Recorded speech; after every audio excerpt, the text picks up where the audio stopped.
EA Sports and the PGA Tour proudly present the season-long race for the FedEx Cup.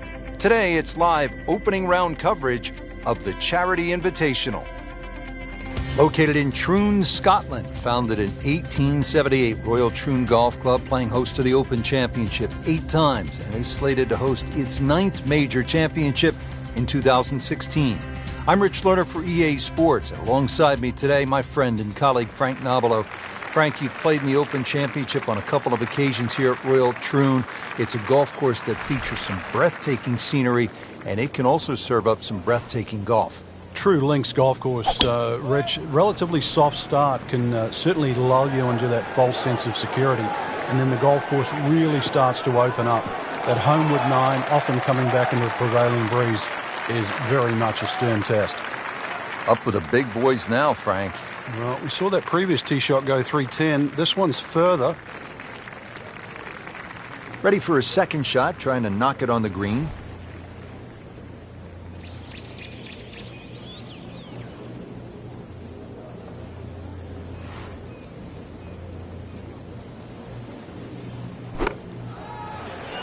Well, this one should be safely on deck here.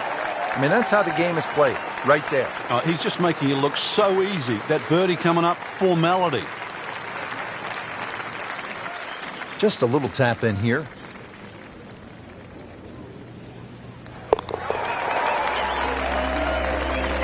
It's a nice birdie right there. Could not have come at a better time. 3rd place now. Frank, they call this second hole Black Rock. They also call it the most heavily bunkered hole on the entire course. What do you have to do to stay away from them? Well, it plays in the same direction as the first hole. So the prevailing breeze normally off the right. Some bunkers in play either side. Really just let the ball go to ground, let it run out. There's 11 bunkers in total on the second hole.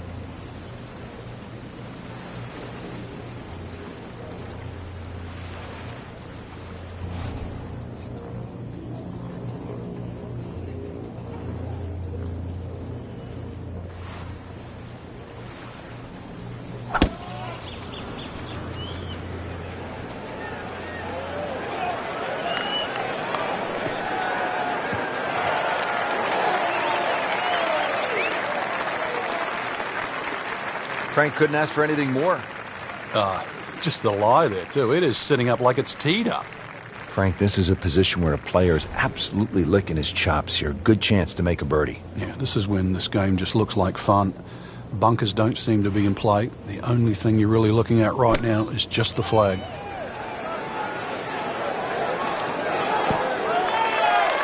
Oh, can't hide the flag stick from that man. Frank, this would be a nice way to jumpstart the round. Yeah, his momentum can quickly go in the right direction if he makes this.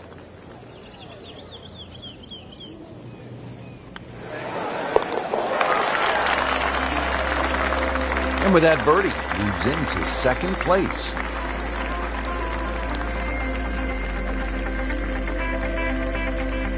Now at the 3rd hole here at Royal Troon, and Frank, another sort of short par 4, just 379 yards. Yeah, simplicity's the key here, Rich. You don't really want to hit the ball more than 280 yards. Reason why is there's a burn there. And then from there, it's still only a wedge into a green that has 2 tiers.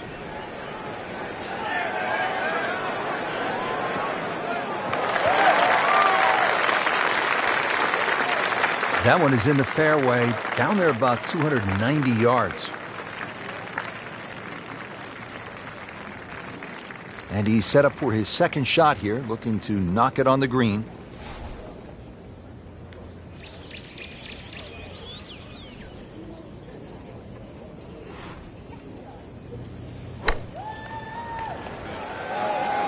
This looks like it's going to find the target. Really good distance control there, playing well to his strengths. Settles in over the putt.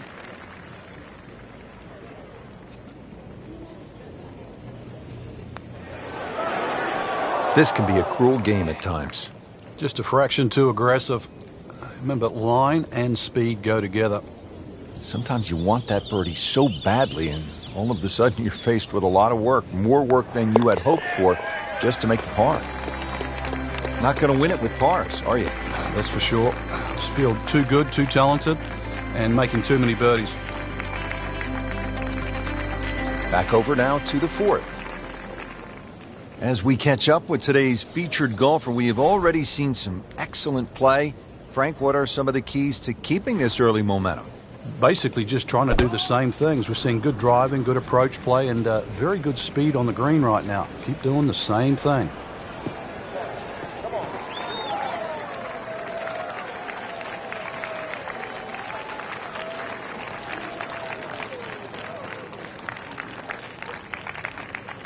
Second shot.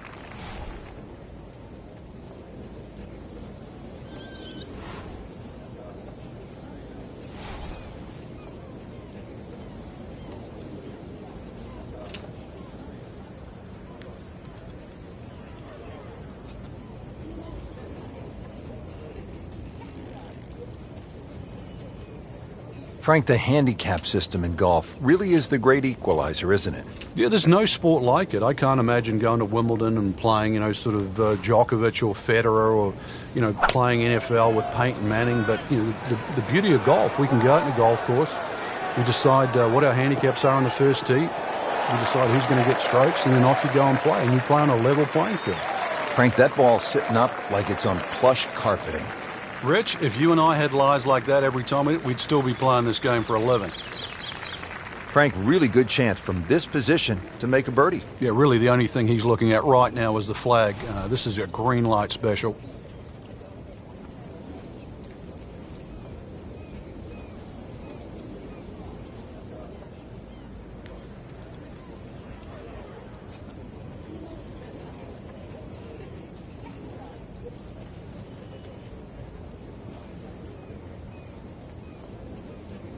Starting off the round very well here, Frank, hitting fairways. Yeah, like any sport, really, you've got to get off to a good start. We always have that unattainable goal of perfection, but really that's what drives us forward. Not a gimme, but well within his range.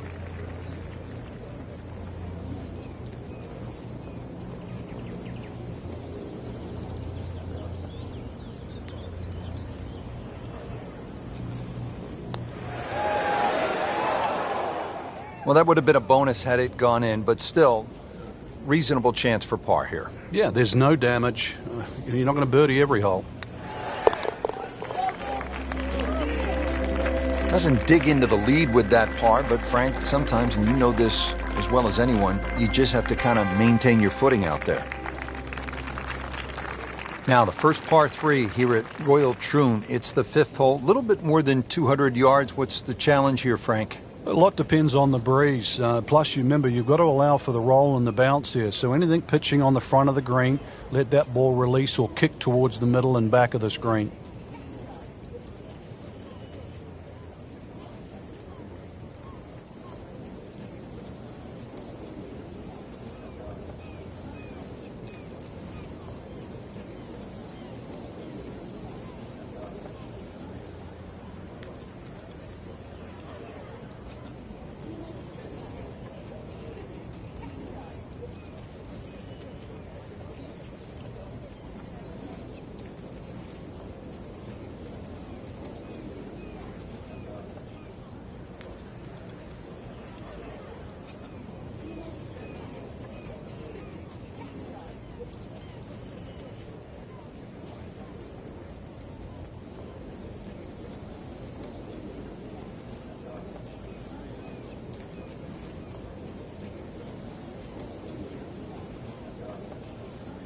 Frank, the Open Championship will be played at Royal Troon in 2016. It was first played back in 1923. What was first prize then?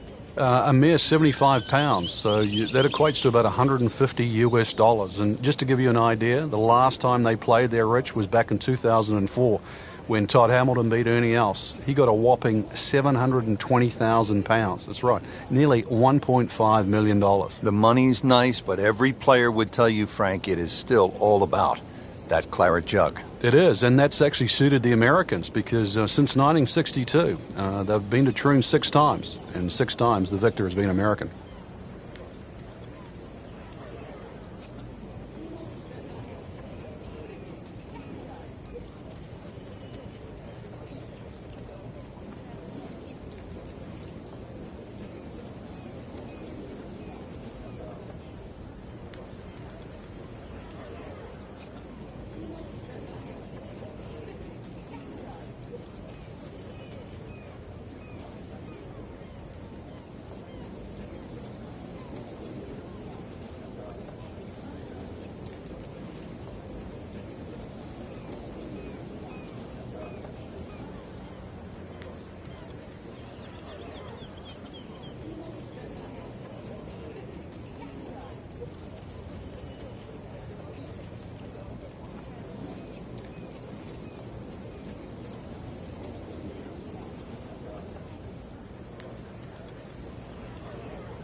Frank. I think that maybe went in.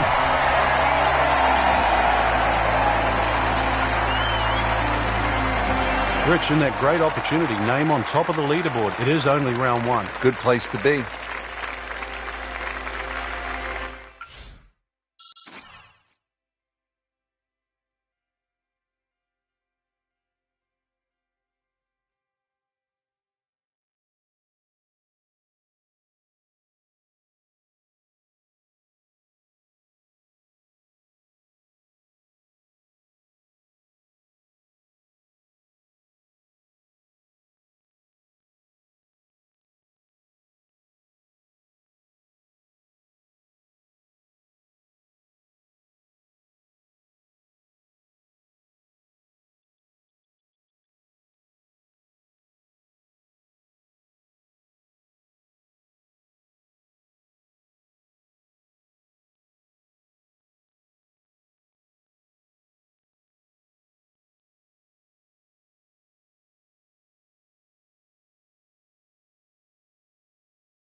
EA Sports and the PGA Tour proudly present the season-long race for the FedEx Cup.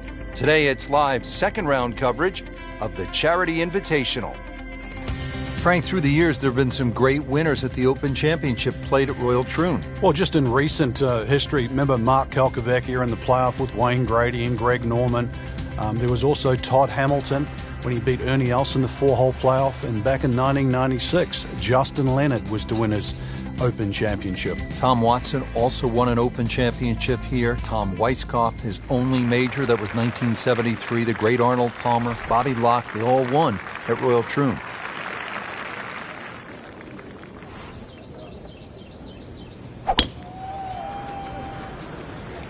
But this could be really good, Frank. Oh, straight at it. Oh, this looks good. Certainly is. Players still fighting the strong winds out there today. I mean, he just blasted it down the fairway, well over 325 yards. Well, he's going to have to hit the same club a lot harder or just hit another one.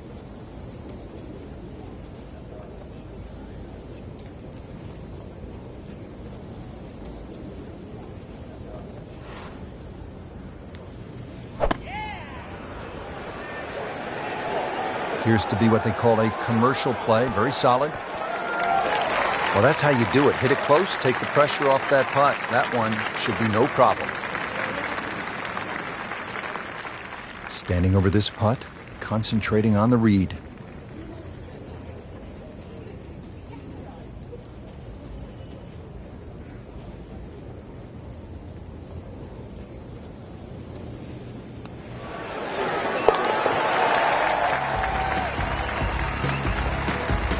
Setting himself up for a good weekend, the wily golf instructor makes his birdie.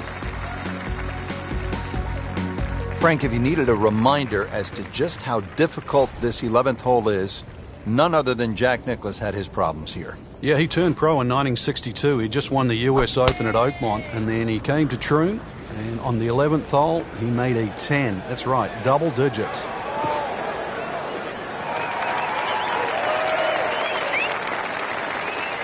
Excellent drive right there, Frank. Circa 310. Now from a good position in the fairway, his second shot.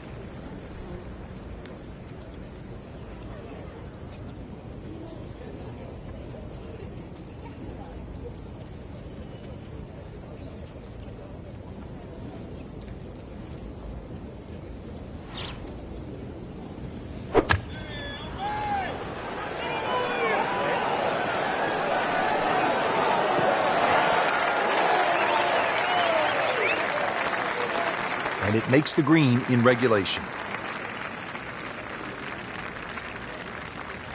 Par yesterday, now for birdie.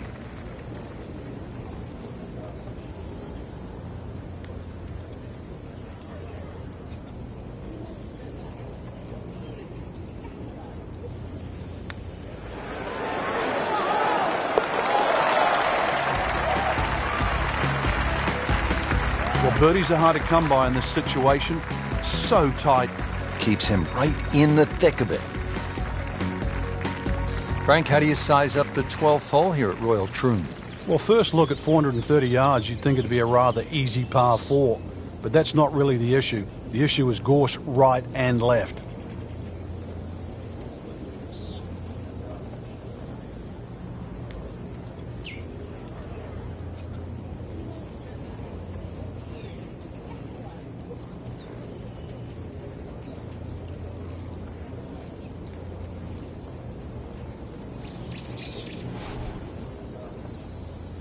Frank, you played in conditions all over the world. Here come the winds now. What's the mindset?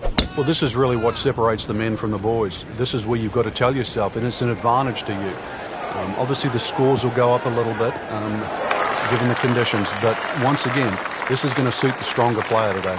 You like the old phrase, swing easy when it's breezy? Definitely when you're hitting it into a head breeze. But down breeze, tee it up a little bit, try and ride that wind some more.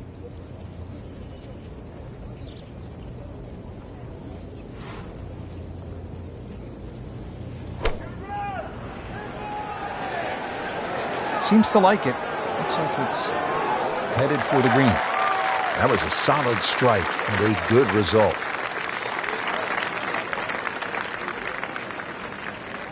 You don't want to let this one get away. This is about concentration and focus at this point.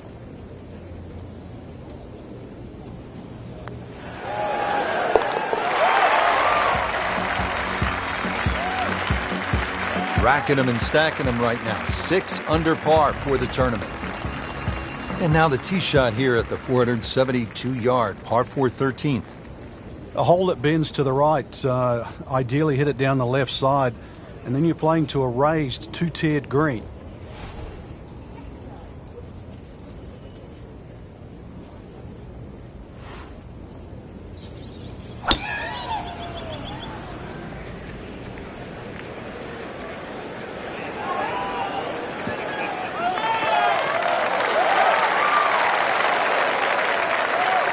.315.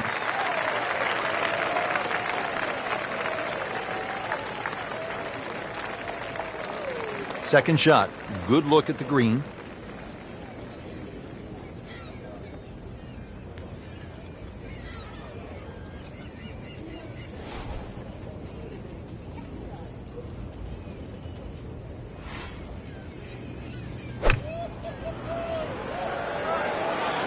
Moving a little left of the flagstick, Frank.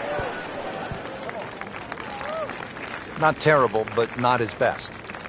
Yeah, outside chance really for birdie, but really it was a rather poor approach shot.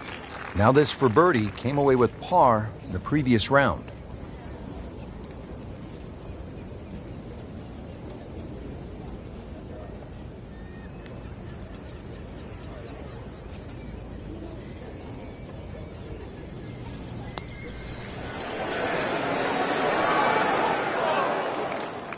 That was not a very good read right there.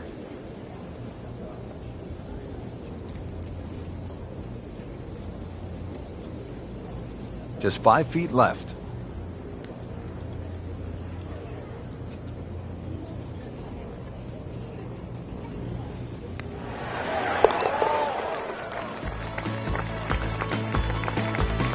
So has the par. Moving on to the next hole, and the lead, Frank, is very much intact. Well, Rich, 2 rounds in the books, and it's easy to see why the leaders are on top of that leaderboard. Excellent performance, but still a long ways to go in this tournament.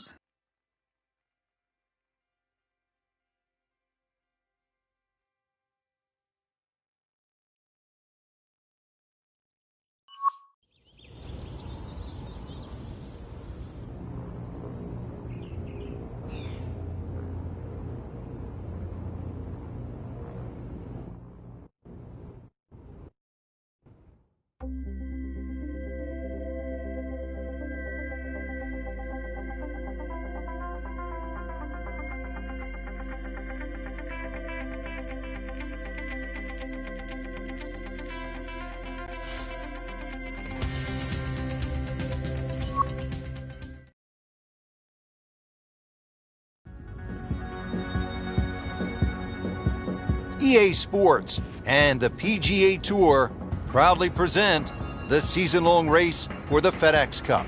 Today, it's live third-round coverage of the Charity Invitational. Rich Lerner alongside Frank Nobilo. Always a treat to be in Scotland, Frank, and at one of the oldest golf clubs in the world, Royal Troon. It's getting close to 150 years old. It was first established all the way back in 1878. Actually, the original golf course only had 5 holes on it. But over the Open Championship roster, this has probably been the most successful, or provided the most success to American players. The last 6 Open Championship winners were all American. Has one of the most famous holes in all of major championship golf, the 123-yard par 3 8th. It's known as the postage stamp, and one of the legends had a really nice moment there many years ago. The late Gene Sarazen, the Squire, he had a little ace there, all televised too, and it was a great way to remember his phenomenal career.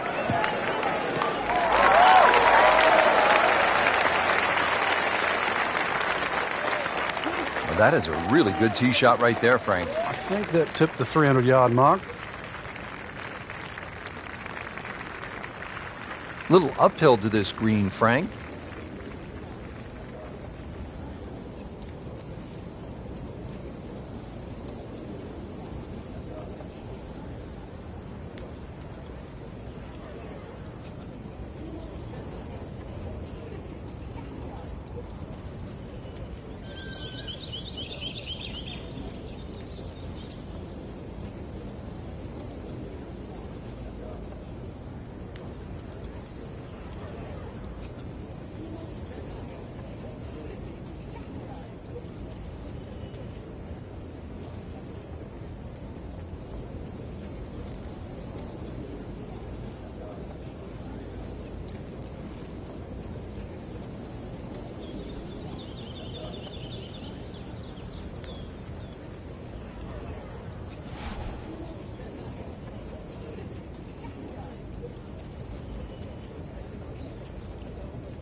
Had a birdie here yesterday in their close. Great opportunity for another one. Birdie try again here today.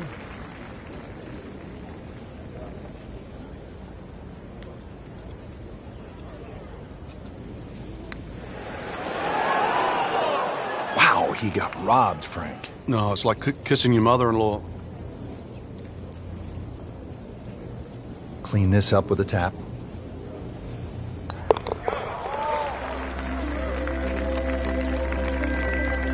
That's a solid par. Still in it, Frank.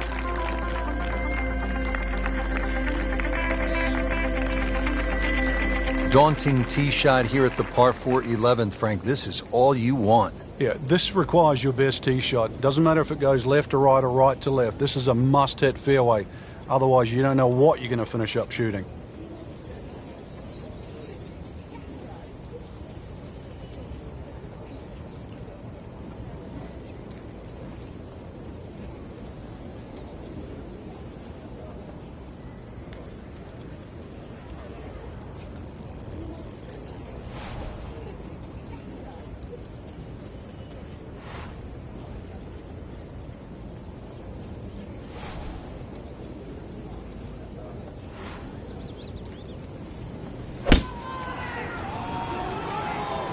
Excellent looking shot here. Long and straight. That's how you do it.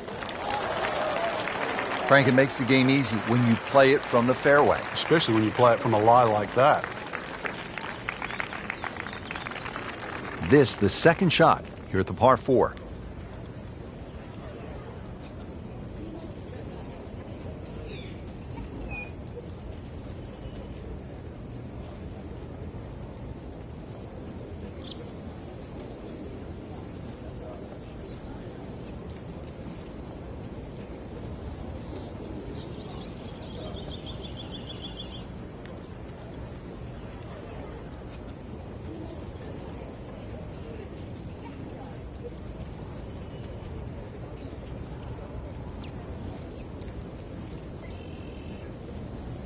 Frank, can one small tweak from an instructor lead to a big turnaround? With the right player, yeah. You just want to hear the right message. It's like anyone in life. You just want to be pointed in the right direction.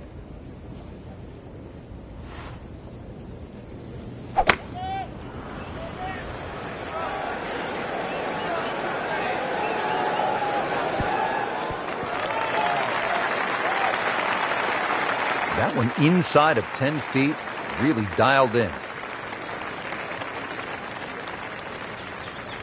This one just requires a little bit of focus.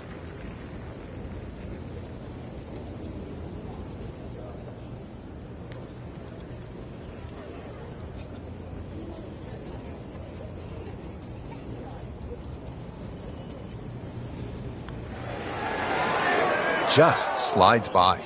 Yeah, can't afford to miss too many of those out here today.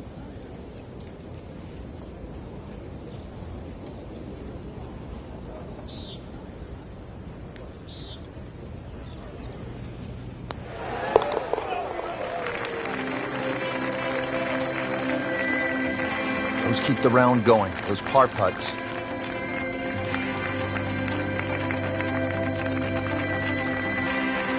Back here on the bonny shores of Scotland at Royal Troon Golf Club with just a wee breeze, as they say over here, Frank.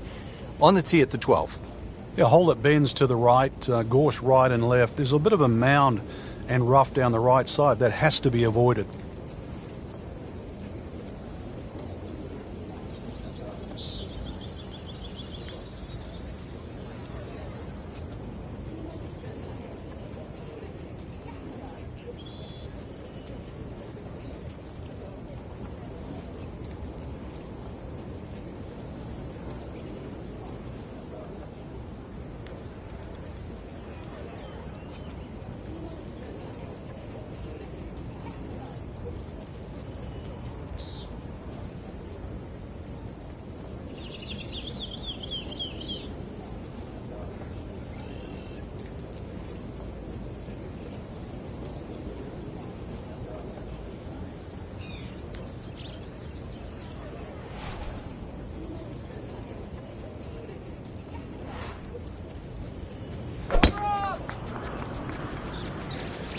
Ah, nice. Looks good.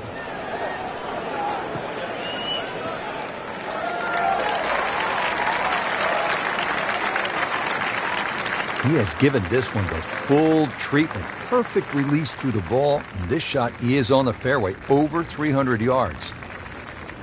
Ready for his second shot, trying to knock it on the green.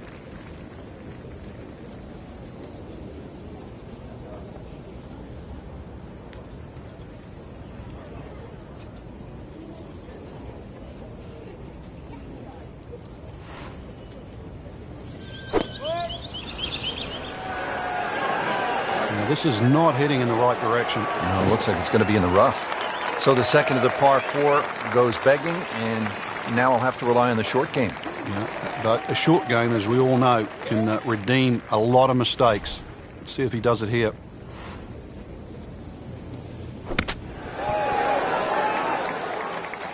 And he's made it onto the green now.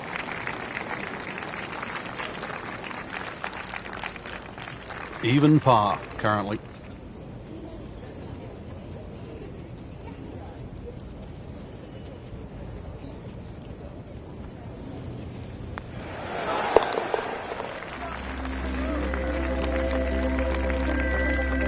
And drops it in.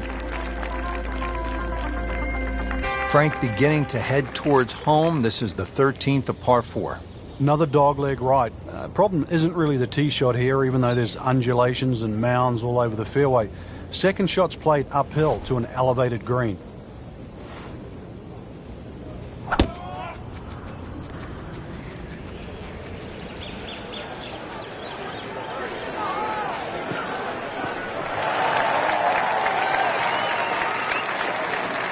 Oh, that's got to be 300 yards, isn't it?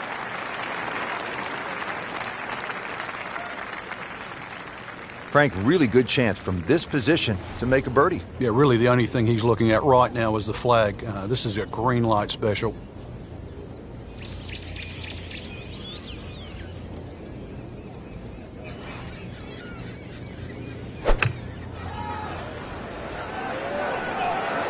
There's a big green, and they're going to use every inch of it. Really in control of this hole. Birdie yesterday and another opportunity on the way. Settles in over the putt.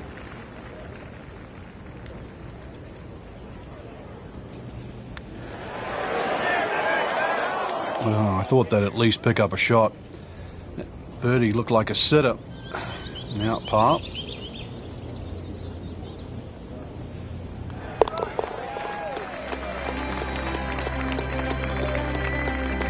Nothing wrong with that par putt.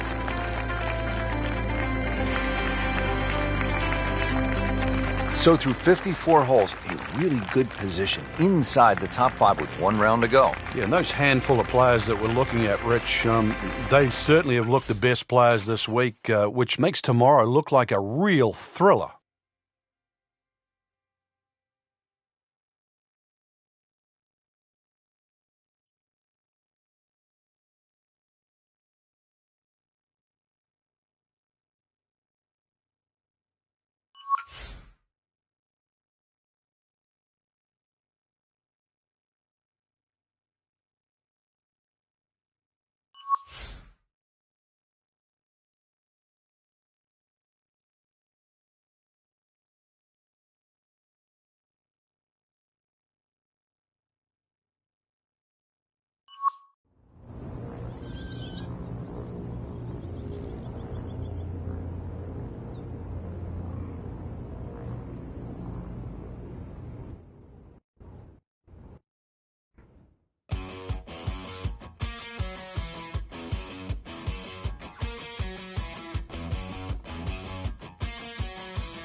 EA Sports and the PGA Tour proudly present the season-long race for the FedEx Cup.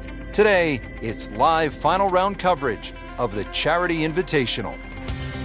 Always great to be in Troon, Scotland, at the Royal Troon Golf Club, founded in 1878. Frank, it is a golf course, true links. It's bathed in history.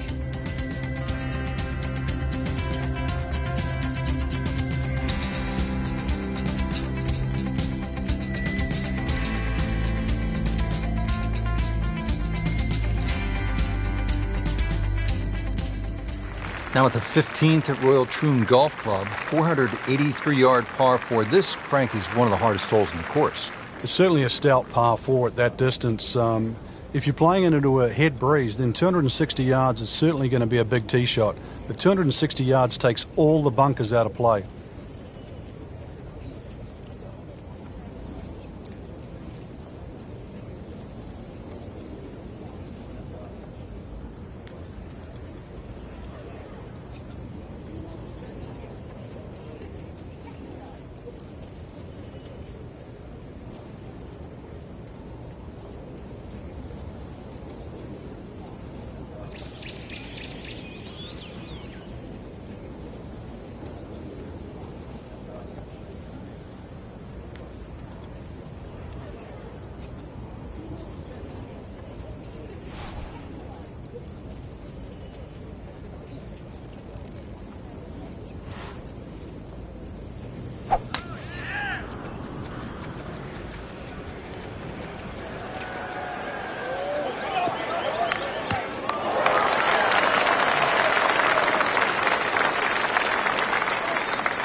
.310 yards and straight, you can win with that.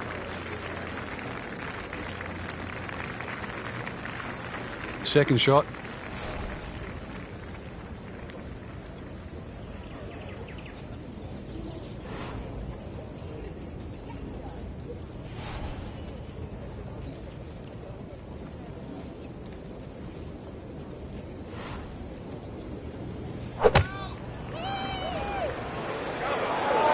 I like the looks of this one.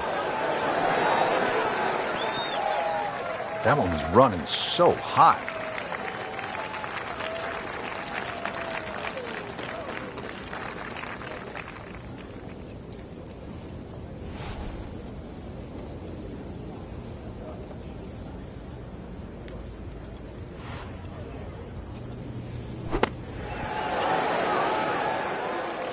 Okay, good shot on the dance floor. And getting ready for the putt.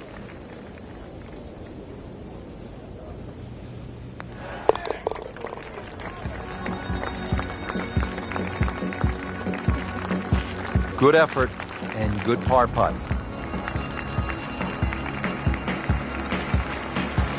Now the lone par 5 on the back nine, the 16th, and while you might be thinking birdie here, you may want to think again. What are the options off the tee, Frank? Well, really, there's only one option, and that's keep it short of that burn, which is 280 yards. So that makes that 540 yards play that much longer. Be a little disappointed with that because it lands in the rough and it appears to be fairly thick over there. Second shot coming out of the rough here.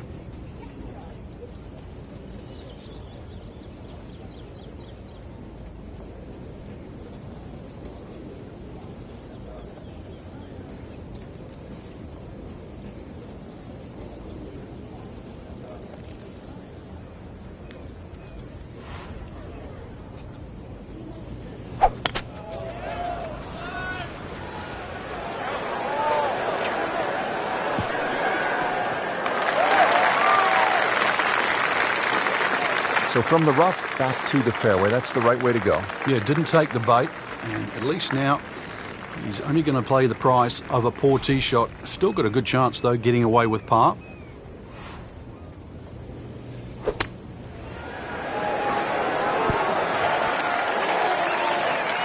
That will be a great look at birdie. Made par yesterday, this one for birdie.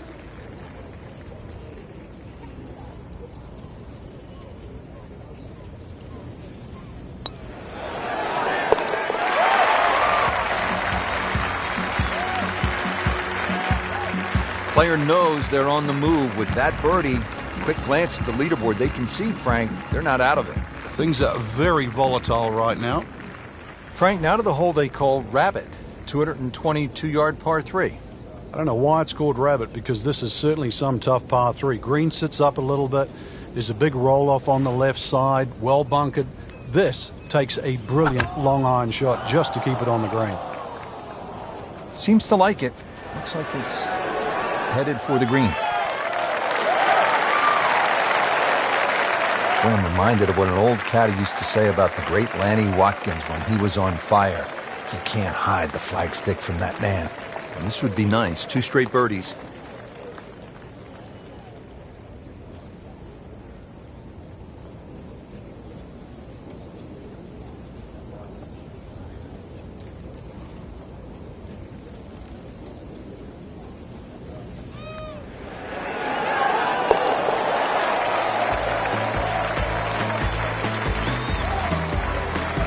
Good birdie right there, Frank.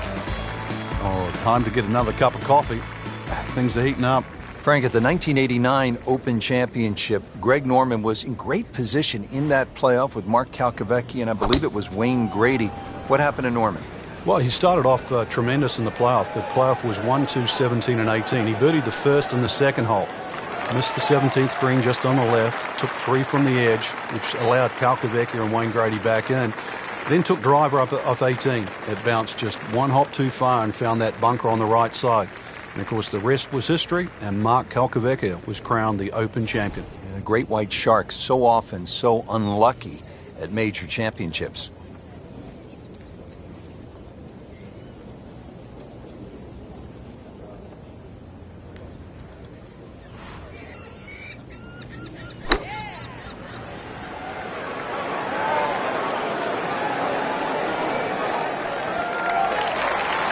Great way to finish off the final approach shot with a birdie opportunity. Locked in on the read and the speed.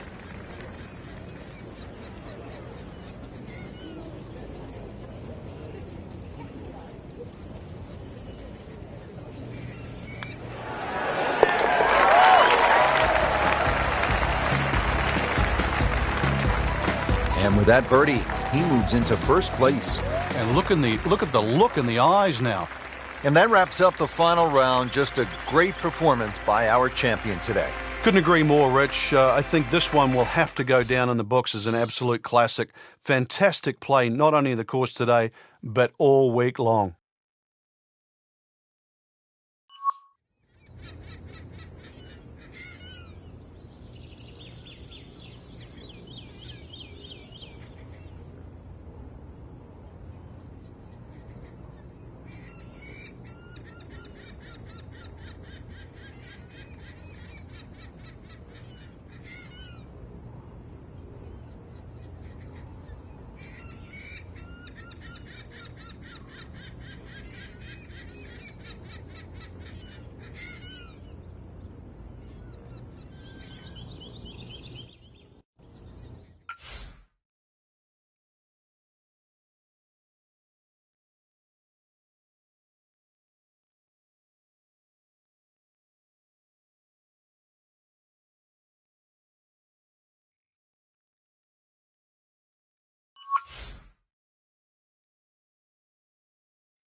EA Sports and the PGA Tour proudly present the season-long race for the FedEx Cup. It's the opening round of the Pittsburgh Invitational. Hello again and welcome. Rich Lerner alongside my friend and colleague Frank Nobila. We are back in the state of Pennsylvania getting set to kick off the round here at one of the great golf courses in the world, Oakmont Country Club. Frank, you're very familiar with it because you were right in the mix down the stretch at the 1994 U.S. Open right here at Oakmont. And Rich, it's so good just to be back here. You know, there's so much history in Oakmont. It's been a host to so many prestigious tournaments in our sport, such as the U.S. Amateur, the U.S. Open, the Women's U.S. Open, and the PGA Championship. It's just one of the true gems on the golf landscape. Checking in on the action now, let's go down to the sixth. Frank, when you get out of the gates, as our featured golfer has done, with a lot of pars, steady play, what's the mindset? You've got to keep doing that, Rich. Just maybe get a little closer to the hole, drive a little bit better, work on the pace of the putting. Just little gains, and then all of a sudden you're going to notice a big difference in the scorecard.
Sit down.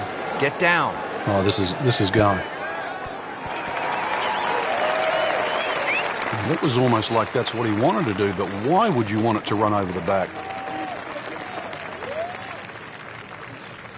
Frank, this ball's in the rough. You like to hinge just a little bit quicker on the takeaway when the ball is down like this? No, when it's down, you've just got to make sure that you wind up almost like you're hitting a tee shot. This is not one to be dallied with. You've got to hit it powerfully, and you really have to focus on that club getting through the grass, past the ball, and out the other side. Rich, that was some shot out of the rough. I really didn't think he could even get that on the green. Well, just to get it on the green, as you say, I think is a big win. It's no snack, though.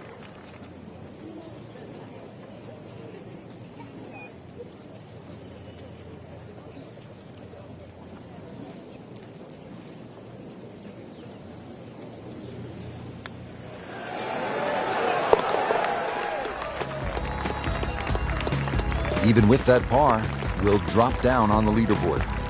Time to change gears. Birdie time. And we've come to the par 4 7th. It is 434 yards.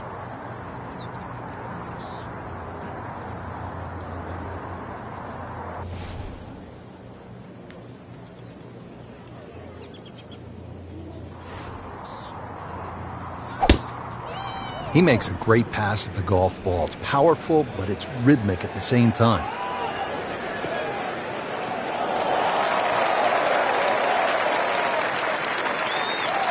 Nicely played shot, about 310 yards down the fairway. Frank, what's the player looking at here with the approach shot at the par 4 7th? The second part of the second shot just goes a little bit downhill, and once again you see that little ski slope look just short of that green. It means you really have to pitch the ball on the front third of the green. Anything further than that, you risk the ball running left into those bunkers.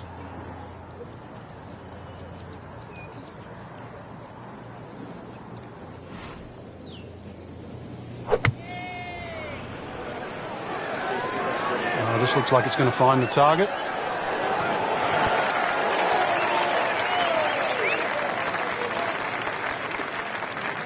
Trying to generate some momentum here at the 7th hole. This for birdie. Boy, this could be a tough one right here, Frank. It's a very long putt, Rich. Obviously, it's difficult, but he still has a shot to sink this one for birdie.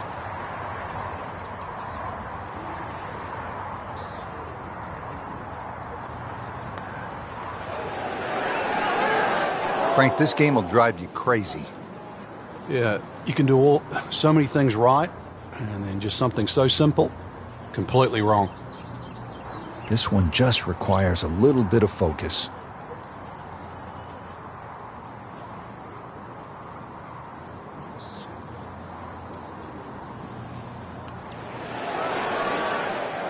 That is a painful bogey at the 7th hole.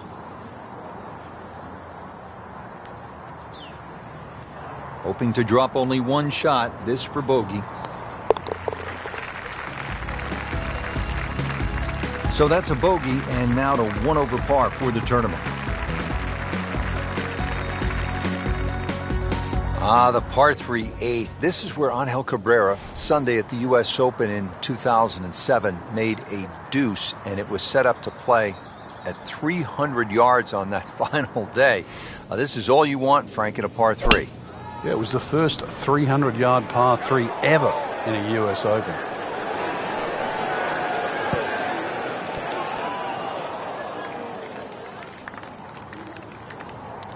Frank, it hit the green, but just didn't have enough backspin. Yeah, you wonder what he was thinking on that.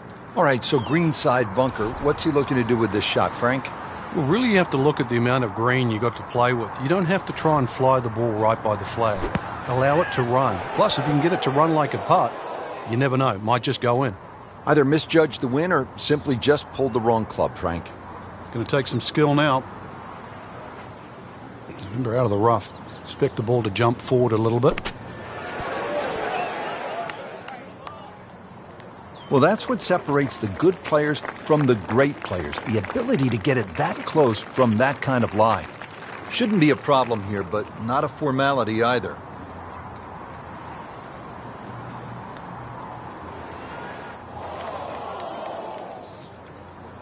He's going to beat himself up on the way to the next tee. You don't miss those putts.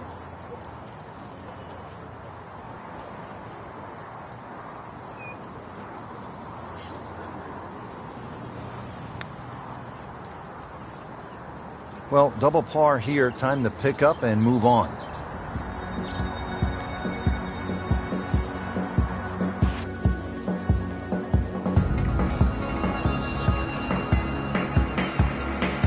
Here we are at the 9th, par 4, 477 yards. Frank, this is a rugged hole.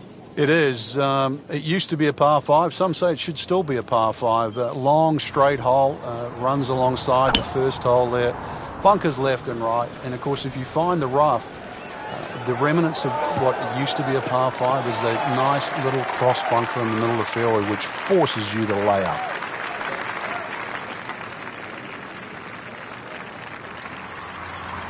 Frank, you've been there. This is kind of a memorable approach shot, isn't it? The second to the ninth. Yeah, often you'll have people putting on the back because part of that is the practice putting green. So you'll see many of approach shot bound through and go between the legs of some people trying to get ready for their round. Green might look like a big square, but there's not too many flat sections in this green.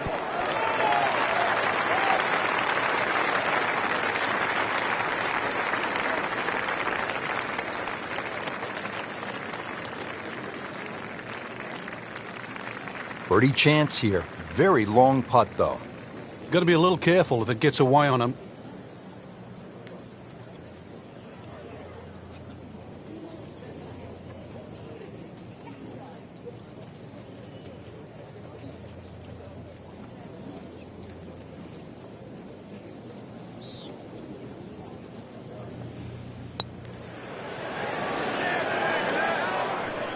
You couldn't ask for much more than that, except to make it.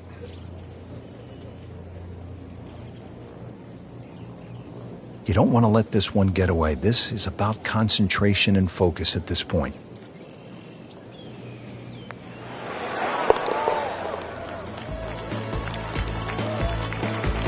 All right, hanging in. That's a par and 4 over.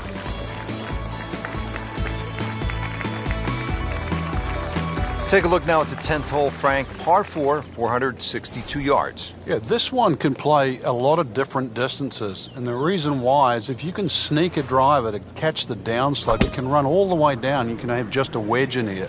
If you're not as fortunate and you leave it hanging up on that hill, it plays a good 200 yards for your second.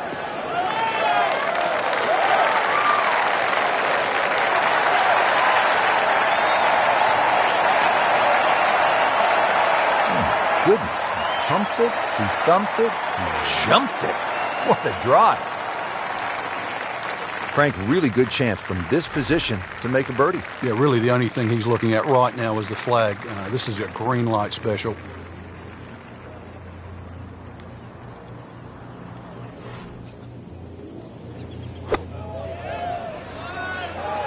Should be safely on deck. Good chance now for a birdie. That was an outstanding play. Well, it's almost a guarantee there after that shot. And this will be a 5-foot putt here.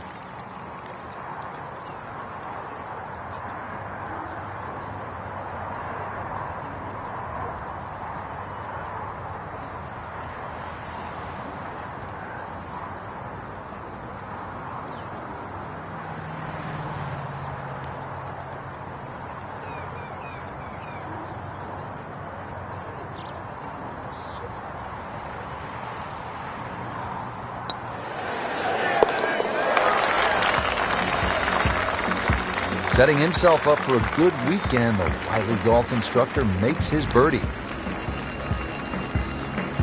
Don't forget, second round coverage coming your way tomorrow here on EA Sports. For our entire crew, I'm Rich Lerner saying so long for now.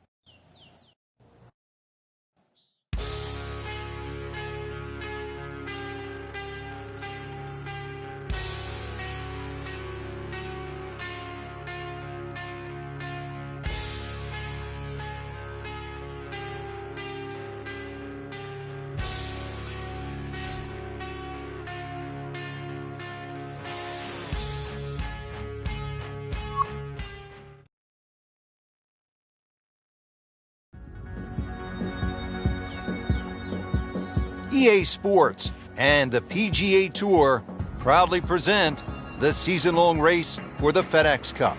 Today, it's live second-round coverage of the Pittsburgh Invitational. It is one of the most difficult golf courses in the United States. Oakmont Country Club outside Pittsburgh, Pennsylvania. Hello again and welcome. Rich Lerner alongside Frank Nobilo, who was a part of that dramatic U.S. Open in 1994 at Oakmont, ultimately won by Ernie Els. Frank, when you think of Oakmont, what comes to mind? The difficulty of the golf course, Rich, I know a lot's changed over the last 20 or so years. A lot of the trees are being removed, but really that wasn't the story of Oakmont. It's the slick greens, how firm and fast they can be. The members there, for example, they marvel at the fact that people think they're fast. They say we putt on these greens every single day and they're certainly no slower. But it's the bunkering as well. There's 210 bunkers here. They're all in play. And it just has that history. When you step on Oakmont, you just know you are walking on not one of the great courses in North America, but one of the great courses in golf. This one's looking good.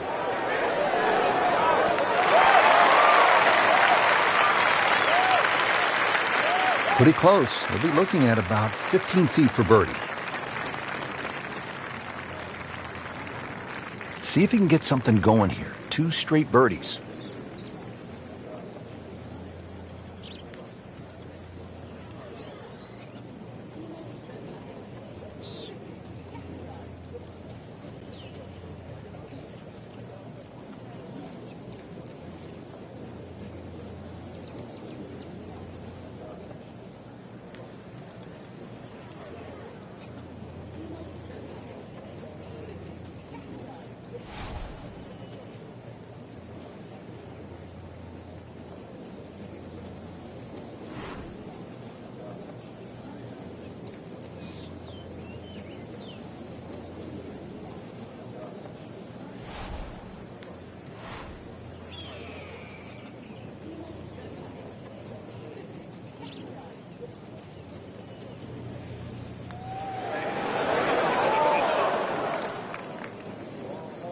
So the golf ball ends up in that first cut. It's a little bit less than 2 inches. You can see the golf ball. Should be able to get at it, but may not be able to control the spin. We'll see. Just in the first cut of rough. Not a bad lie. The only issue is he might get a jumper here.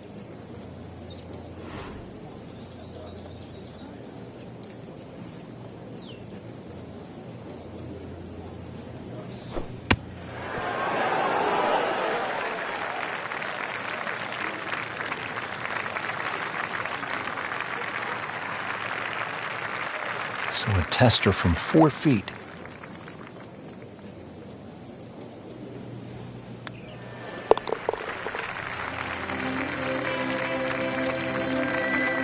Frank, it has been that kind of a tournament. Another bogey. 14, pretty short par 4 at 358 yards. Frank? Get the ball in play here, and certainly your best opportunity for birdie on the second 9 so far.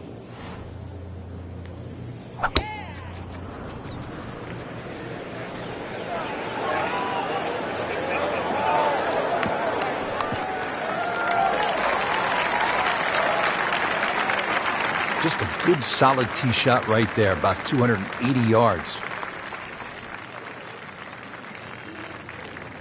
Now the approach shot coming up to the 14th.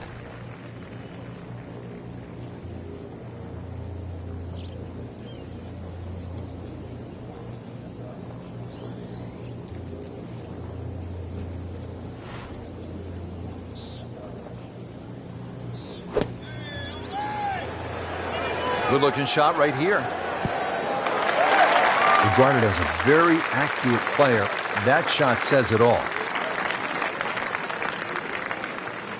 See if he can go one better than yesterday when he made par. This putt for birdie.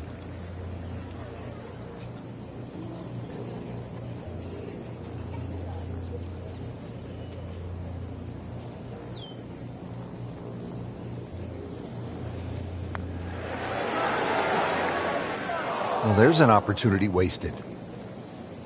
Just knock it in for a par, and let's forget about this one. Golf is not about perfect, but it's going to hurt the course. Frank, you can see by the reaction, it has been that kind of week. Just a few too many pars. All teed up at the 15th. It's a par 4 of 499 yards.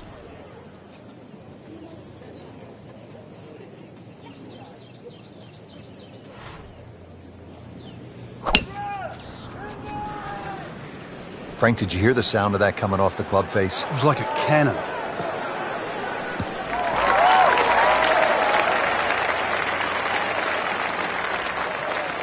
Good strike, good lie, good chance to attack the pin. So, Frank, downhill shot, what's the right way to play it? Well, normally downhill, you're also reducing the amount of loft. So you got two choices, either hit a little bit easier or actually take a little bit more loft.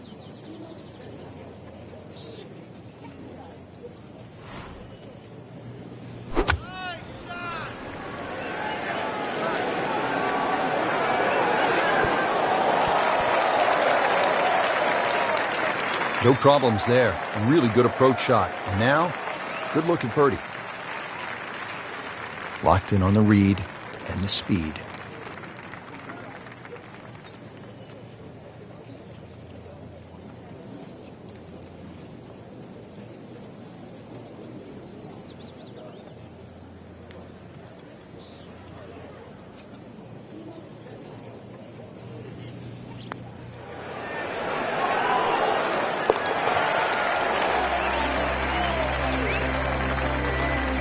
We haven't seen a whole lot of that, Frank, but that has to feel good.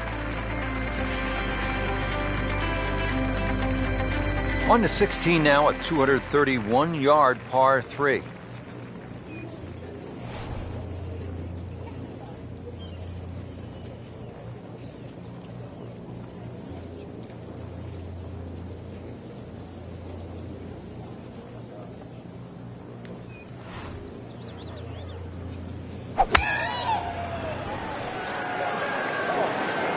Seems to like it. Headed for the fat part of the green.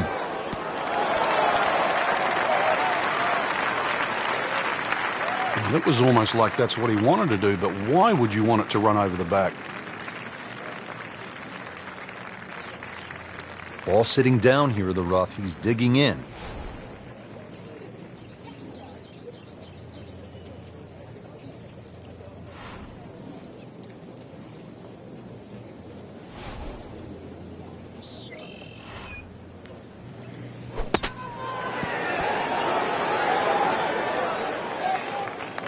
Solid play, heart of the green.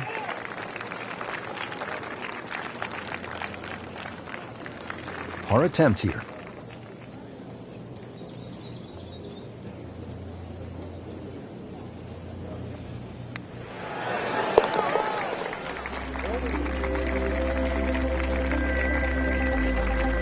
Good solid par right there. 17th hole at Oakmont, par 4. Only 313 yards, and yet, Frank, it was so pivotal. The last U.S. Open played here in 2007. It was pivotal for a lot of different reasons. Strategy being one. Some elected to go down the right side with just a mid-iron. Others went directly at the green, did not get the ball up and down. Furyk and Tiger Woods come to mind in that situation. You can see the green's just perched up there. If you do lay it up, you don't quite get a full look at this green because you have to lay it up down that right side.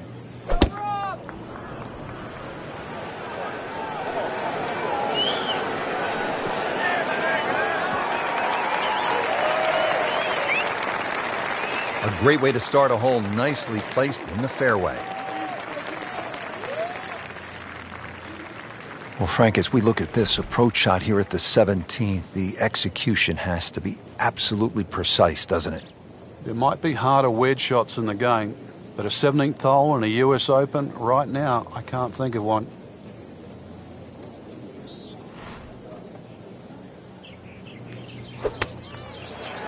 Down, little Sheba. Down! Wow, lucky break right there, Frank. Well, that's what everyone else is going to say, except him. Birdie putt coming up. Had a par on this hole yesterday.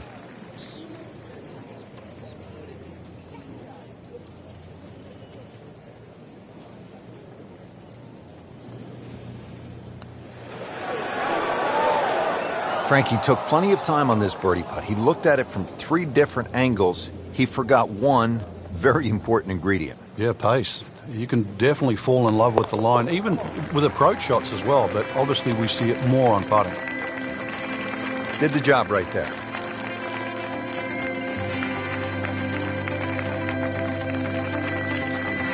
Great finishing hole here at Oakmont, Frank, the 18th. I remember back in 1994, This was the last hole in a US Open ever played by Arnold Palmer. You couldn't pick a better finishing hole to win a championship or say farewell.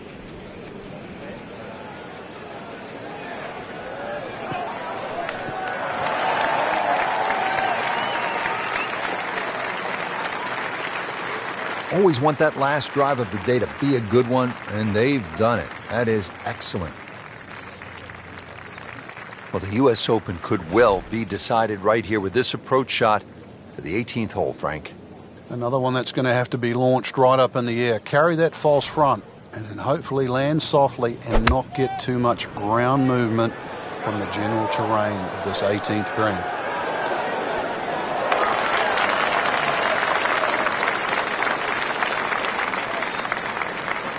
Not terrible, but not his best. Yeah, outside chance, really, for birdie, but really, it was a rather poor approach shot. Needs a pair of binoculars to see the hole.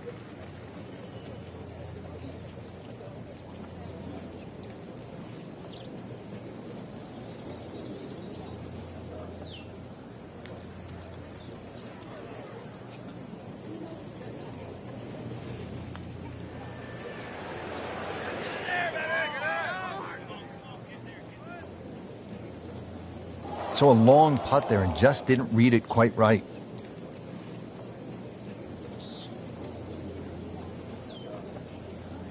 Getting set now over the putt.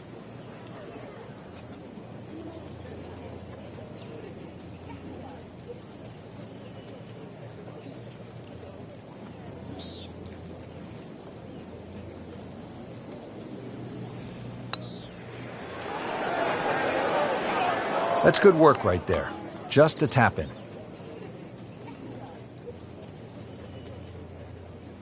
Not a gimme, but well within his range.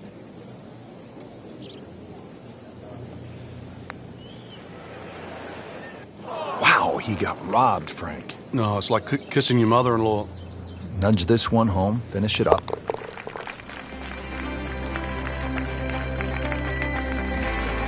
Frank, you know full well, this can be a humbling game. And an embarrassing game.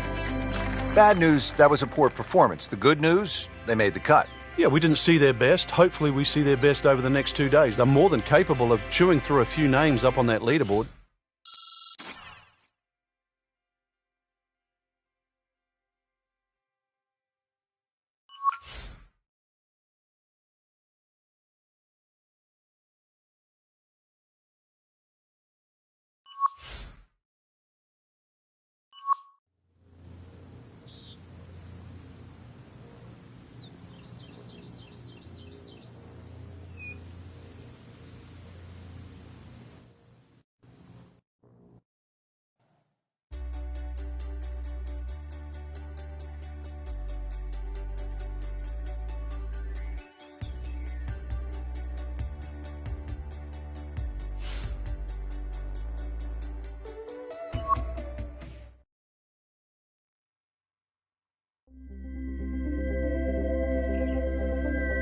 EA Sports and the PGA Tour proudly present the season-long race for the FedEx Cup.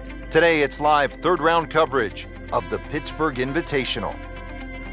And hello again and welcome. Rich Lerner alongside Frank Nobilo. We are at Oakmont Country Club in western Pennsylvania. Frank, the site of so many historic moments. Great players have made their mark here. Sam Snead, Ben Hogan, Jack Nicklaus, Ernie Els, a long and distinguished list.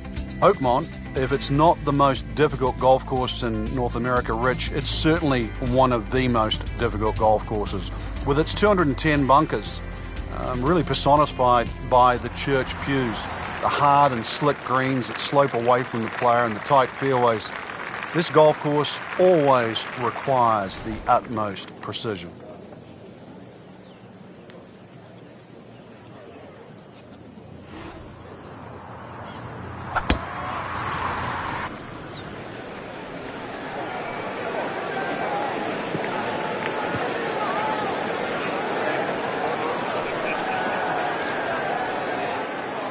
Long drive, but a bad lie.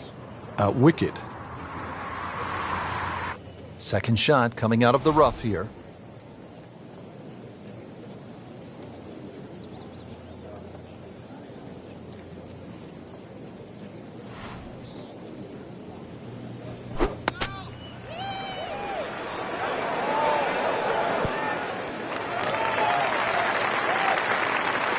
He's knocked it on the green, but not in a great position. This is a difficult chance coming up here. Long birdie try. Made a par in his previous round. This time, it's for birdie.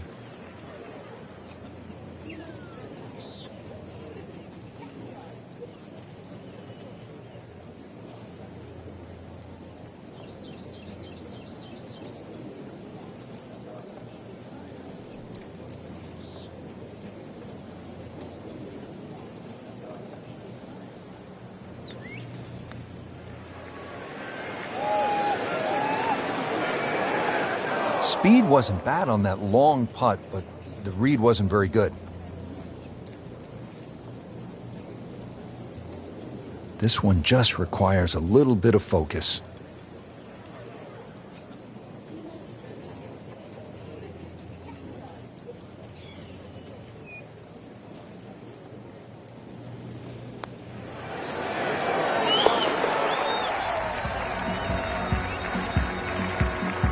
Workmanlike hole. He walks away with a par.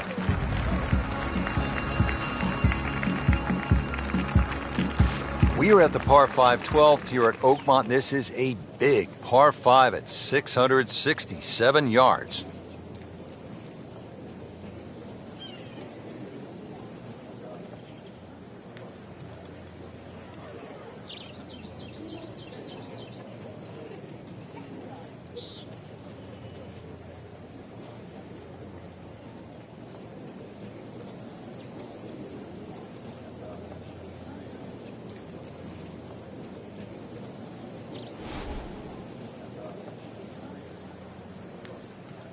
All right, the winds are starting to pick up. Frank, you've played in conditions all over the world. What's the right way to approach it? Well, you've really got to find out, first of all, the direction of the wind, and you have to be certain of it right now. And plus, if there's a gust, that's something you've got no control over.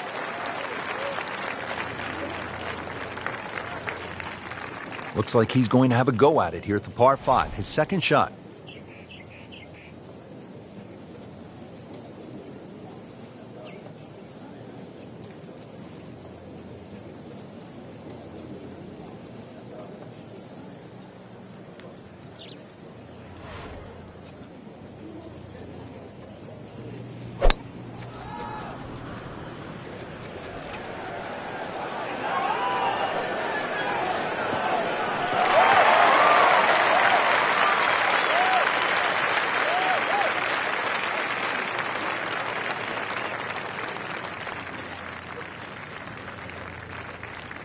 Frank, what are you looking to do on this approach shot here at the par 5 12th? Well, if you're not lucky enough to be able to get the second shot down by that greenside bunker, which leaves you some sort of pitch, you've got to avoid these two sections of cross bunkers.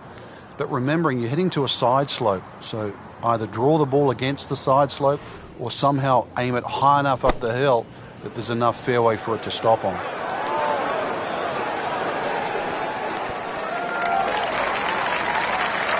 So the approach to the 12th will leave him about 30 feet away. This is a pretty difficult proposition. Made par yesterday, this one for birdie.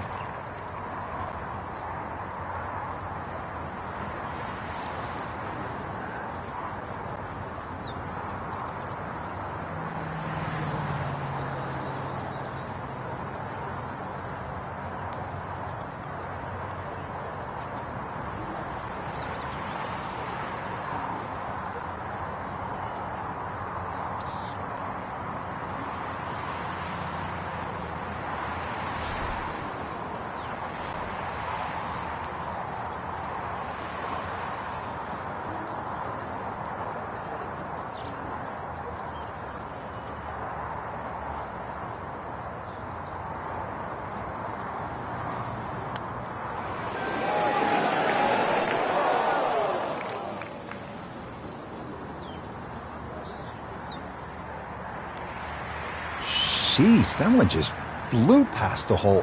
It's actually on the fringe right now. Frank, chip shot here from just on the fringe. You like to hit this the way you would a putt? Yeah, I normally take a club that's going to land just on the flat surface of the green, then run from there. Often people take too much loft.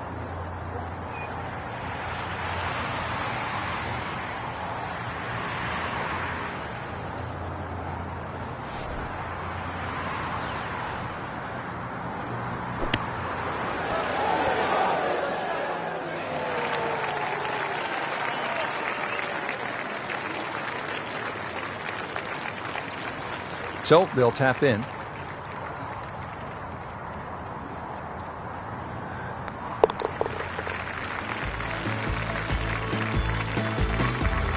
Frank, it has been that kind of a tournament. Another bogey.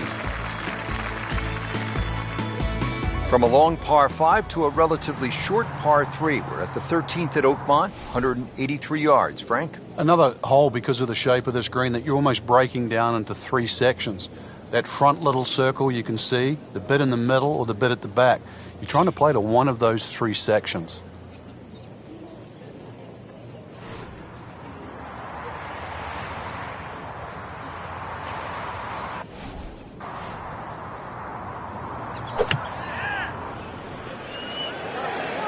Good swing, good shot yet again.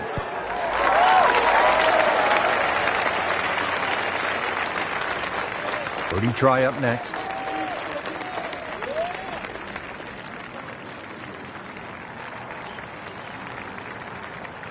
Standing over this putt, concentrating on the read.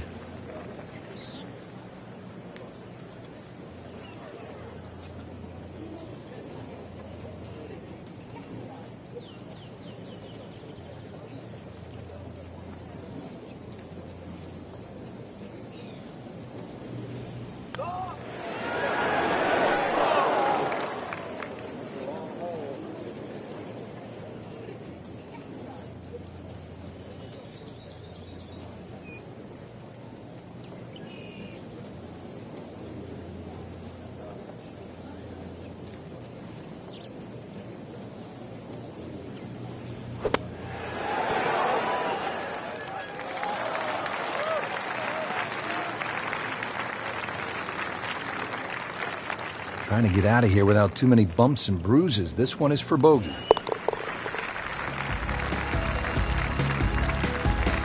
That's a bogey.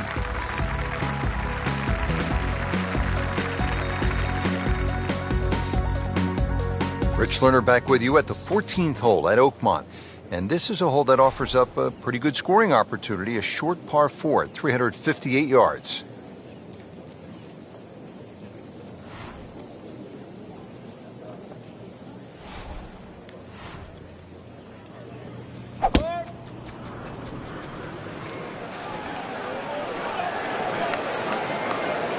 Pretty good drive here. Another straight one. 315. Not sure what happened. Looks so good, and now looks so ordinary. Frank, really good chance from this position to make a birdie. Yeah, really the only thing he's looking at right now is the flag. This is a green light special.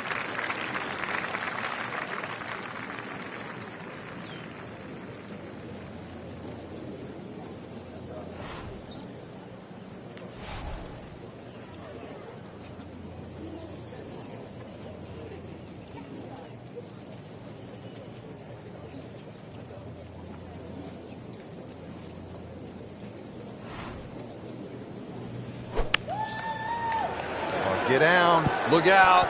It's over. The green.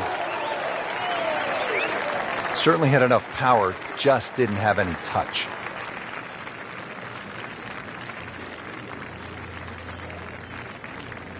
Not in the fairway, but not too bad. Just in that first cut.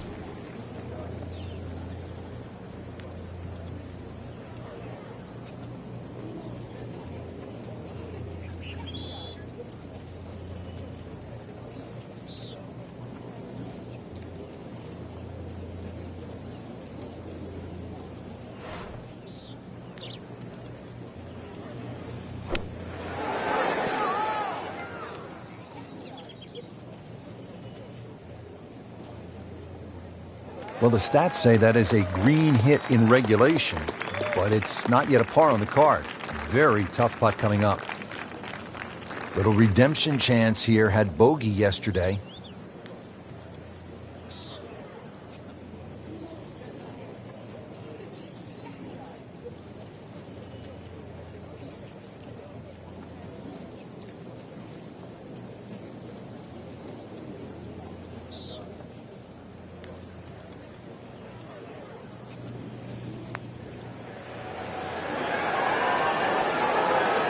Frank, that looked good to me.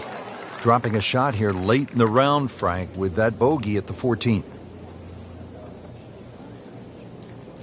Going to tap out on this hole for the week for another bogey on this hole.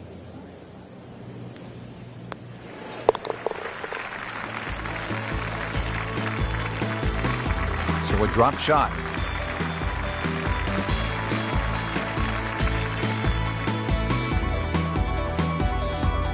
Here at the 15th, a long par 4 at 499 yards. Frank, what are you looking to do off the tee? Tee shot here is very similar to the one back at the par 5, where the fairway slopes left to right, and then the second shot's going to be uphill to a green that's actually built in the opposite direction. This is a tough par 4.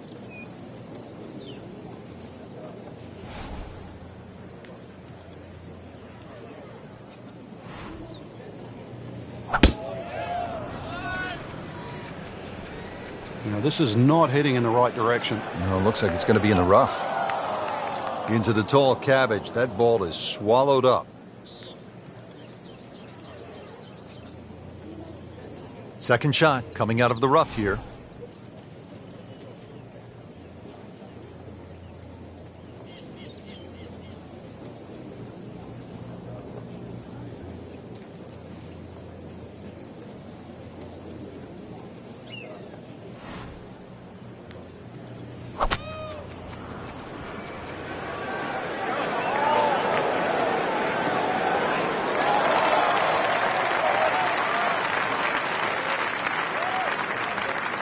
So from the rough back to the fairway, that's the right way to go. Yeah, didn't take the bait, and at least now he's only going to play the price of a poor tee shot. Still got a good chance, though, getting away with par.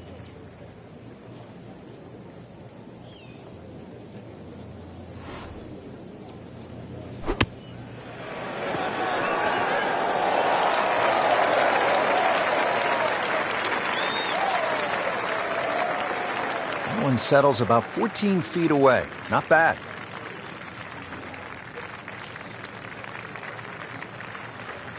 Really not much to this. The only issue would be a lack of concentration or focus.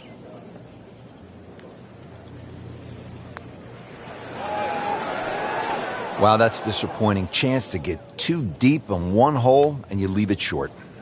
Well, the good thing is he didn't miss it, right? It didn't go past and miss. You get what I'm saying? Yeah. We'll never know. Okay. Still has a chance for birdie, too. Right, okay. I like that. It's a positive attitude.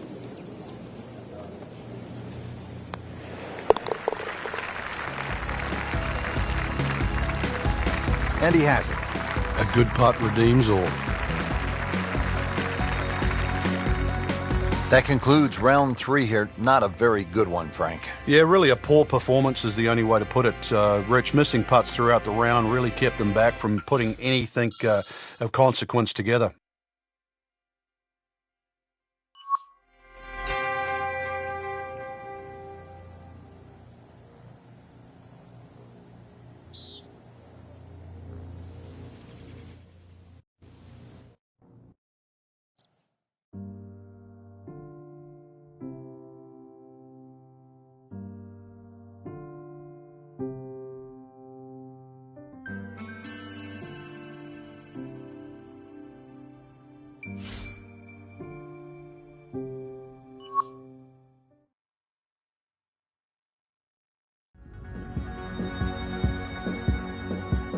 EA Sports and the PGA Tour proudly present the season-long race for the FedEx Cup. Today, it's live final round coverage of the Pittsburgh Invitational. Pushing our way into this back 9, we arrive at the par 3 13th. It's 183 yards.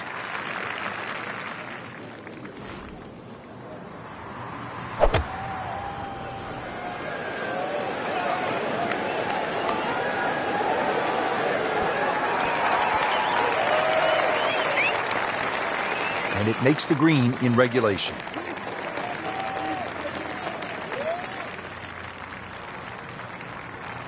Coming off a bogey here yesterday, chance to make it right.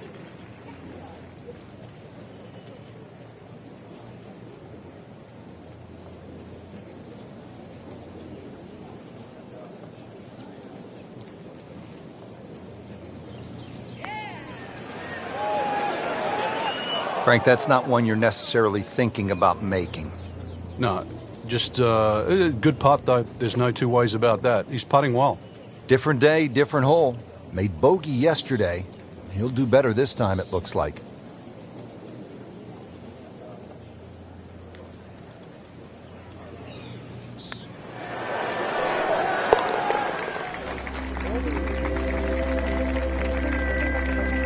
Frank, that's a par, and onward we go.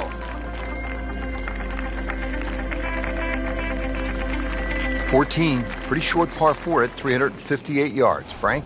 Get the ball in play here, and certainly your best opportunity for birdie on the second 9 so far.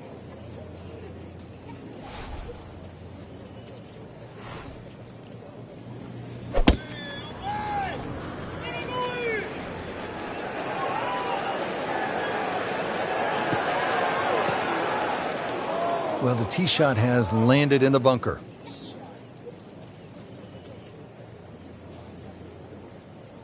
So he's in the fairway bunker. Frank, what's the key here on this shot? Sometimes take a little bit more club, but it still gets down to contact. Any little bit of sand gets between the ball and the club face, you will lose 10, 15, 20 yards.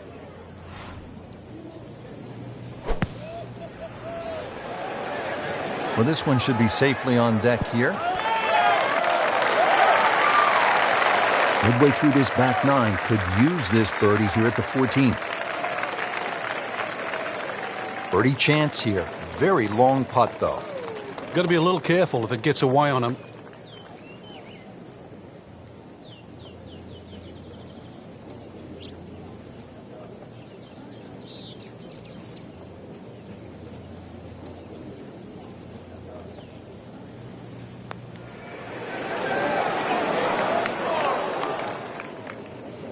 That's good work right there.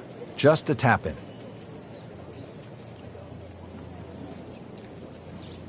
These putts keep the round together.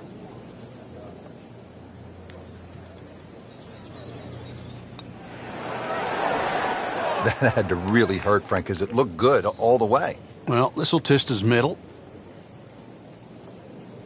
This hole is playing tough. Bogey here yesterday, now looking at bogey again.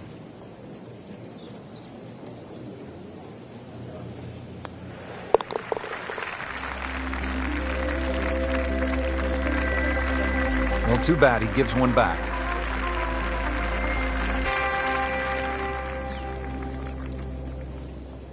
All teed up at the 15th. It's a par 4 of 499 yards.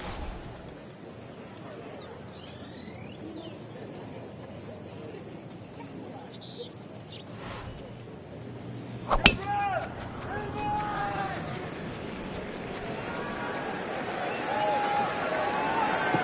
that's fine.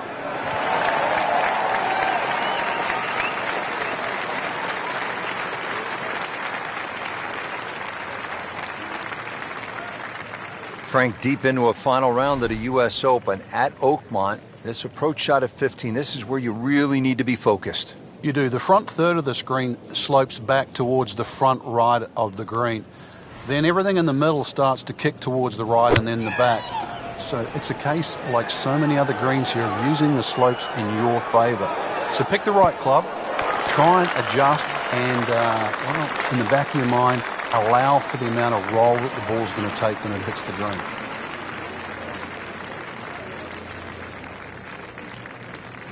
Bogey here yesterday. Now this for birdie.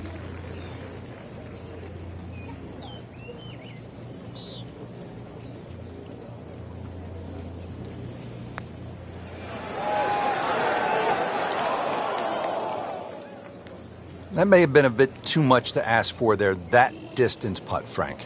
Yeah, it's fine to be greedy before you hit the putt, but after you've hit it, 2 from that distance is fine.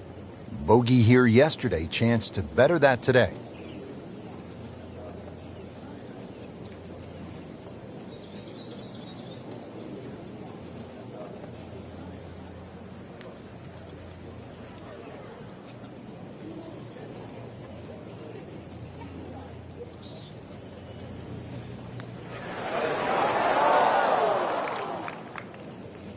Well, Frank, you hear it so often. This is a game of dealing with your miscues. That's the beauty of this game of golf. It giveth and it taketh away.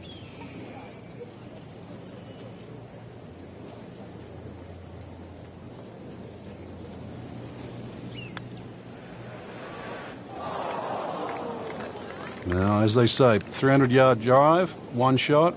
Miss a short one, also one shot. Yeah, that's painful. Been pretty good all day from this distance, just trying to take care of business.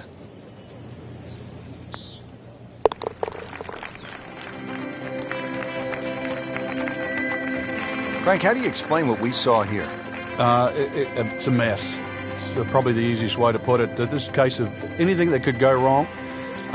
Not just probably, it did.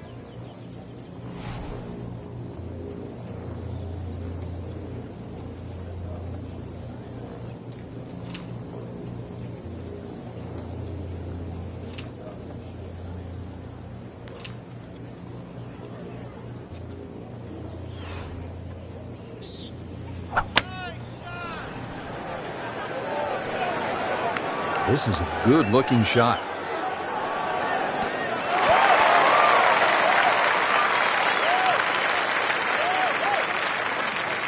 Frank landed it on the green. It was never going to stop. No chance. Frank, out of the rough, best to swing a little bit easier or get after it with all you have? Well, a little bit in between. Obviously, it's going to require a little bit of strength to make sure that club keeps going through, but it's still the planning of the shot. Once again, check short. Is there anything I have to carry? And even remember, there's always the option of just simply pitching the ball down the fairway and taking your medicine. Shouldn't be a problem here, but not a formality either.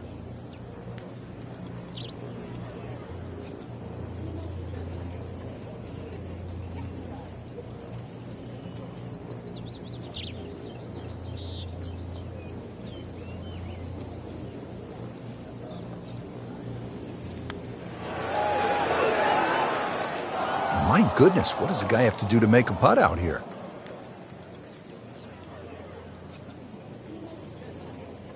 This hole is really getting the best of them for bogey once again. Frank, it's been that kind of a tournament. Another bogey. Yeah, it's not exactly a small gap between that player there and the rest of the field. That gap's got to feel like the Grand Canyon right now.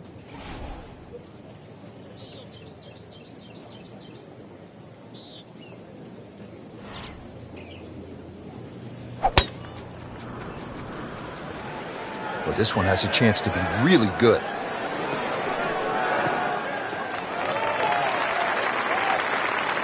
A great way to start a hole, nicely placed in the fairway.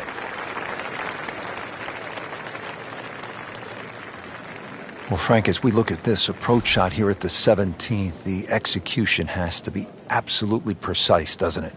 There might be harder wedge shots in the game, but a 17th hole in a US Open, right now, I can't think of one. Get down. Look out. It's over. The green. So the second of the par 4 goes begging, and now I'll have to rely on the short game. Yeah, but a short game, as we all know, can redeem a lot of mistakes. See if he does it here.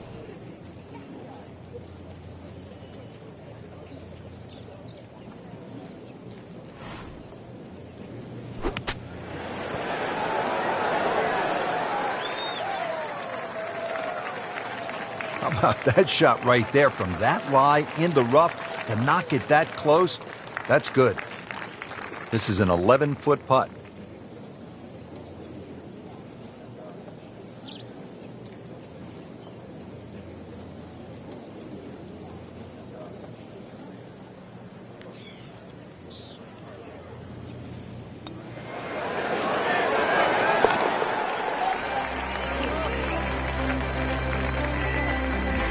Good, solid par right there.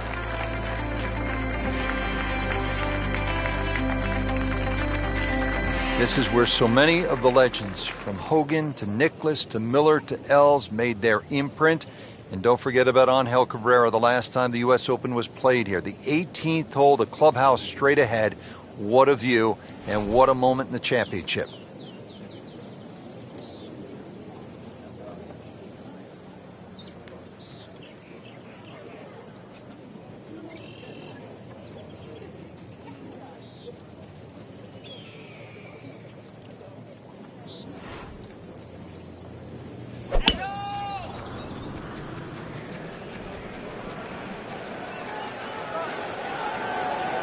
long and straight. That's how you do it.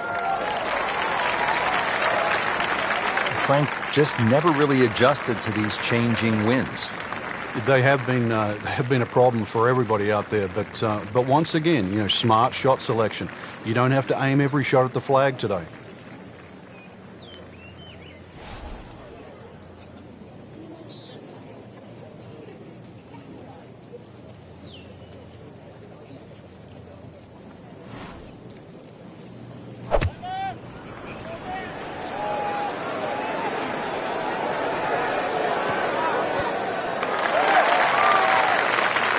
Great way to finish off the final approach shot with a birdie opportunity. Made par yesterday, this one for birdie.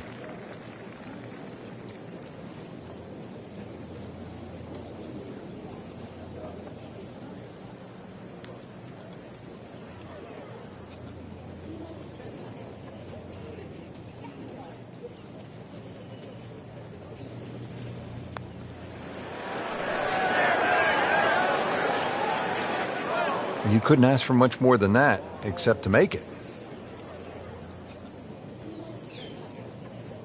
Just needs to keep it steady here over the putt.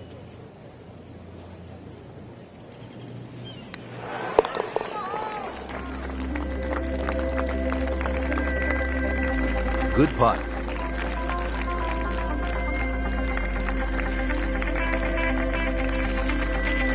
Frank, it was a great setting with great crowds. We saw plenty of very good golf. Your thoughts? I think the course really extracted some of the golf that we saw. It forced these players to play just some great golf. And it wasn't just like a pitch and a putt golf course. So I think seeing the guys tested, seeing the players tested at this level, it was a treat.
Presented by EA Sports and the PGA Tour.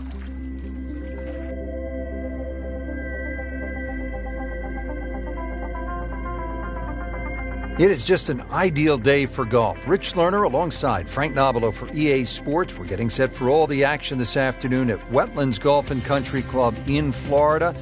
And this is certainly a challenge, Frank. It is. We really should rename it Drylands because that's the way you want to play this golf course. If you're not dry, then you are going to be wet.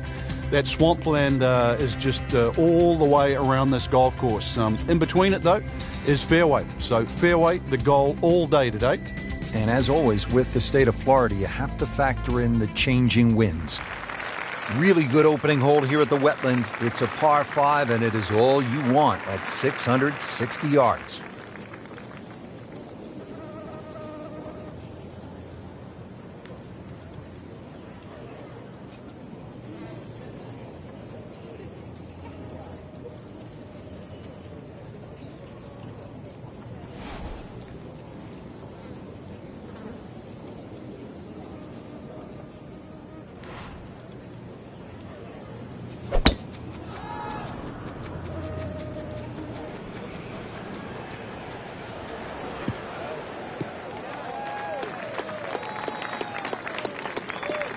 Oh, that's got to be 300 yards, isn't it?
Second shot coming up here at the par 5.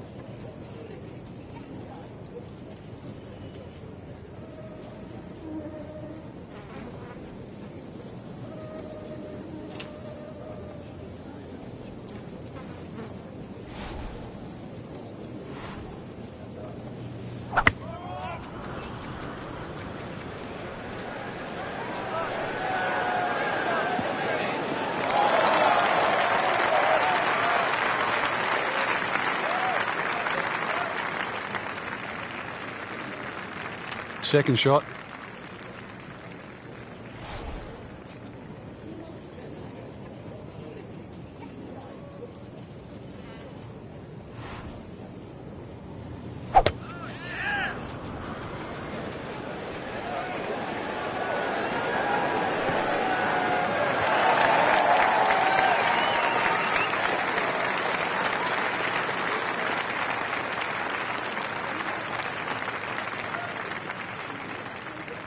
Third shot, looking for a good one.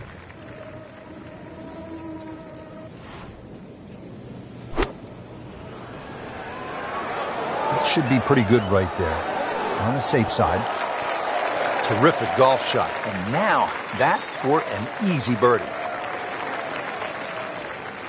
Chance to get it close here.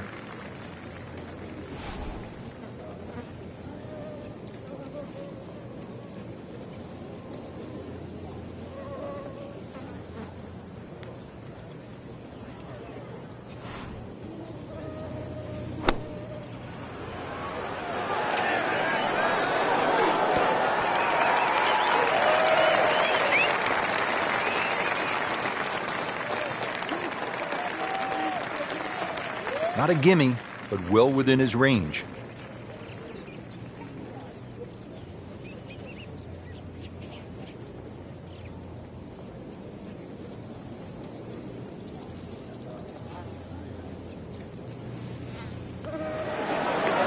That's not how you picture it, Frank, when you step on that first tee. No, you'd like to go back to that first tee right now and start again. You don't want to let this one get away. This is about concentration and focus at this point.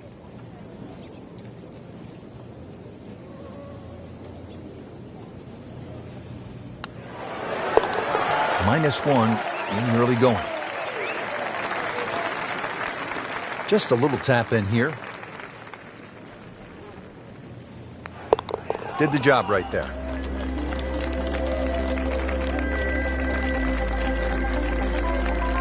Now to the second, par 3, 225 yards.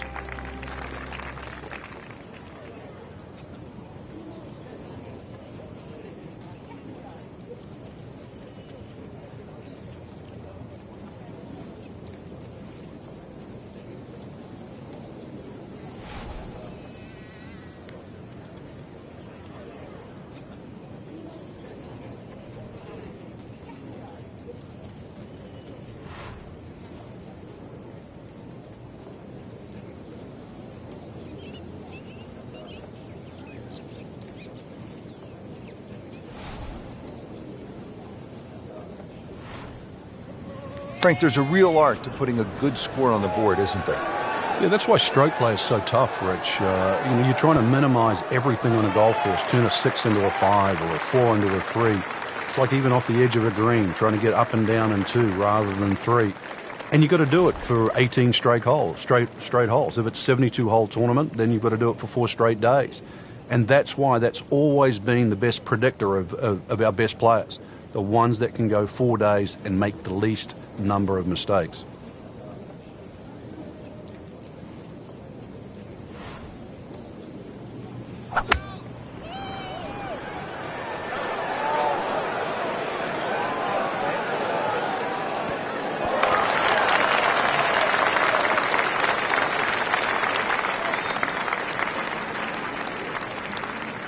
Frank, I'm not saying he should pull out driver here, but this is a long putt.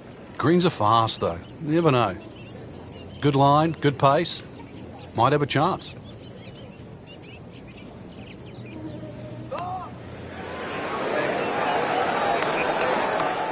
Wow, that was so close, Frank. Just time to forget that one. I mean, he couldn't hit that much better. Makeable putt right here, currently sitting at 1 under for the round.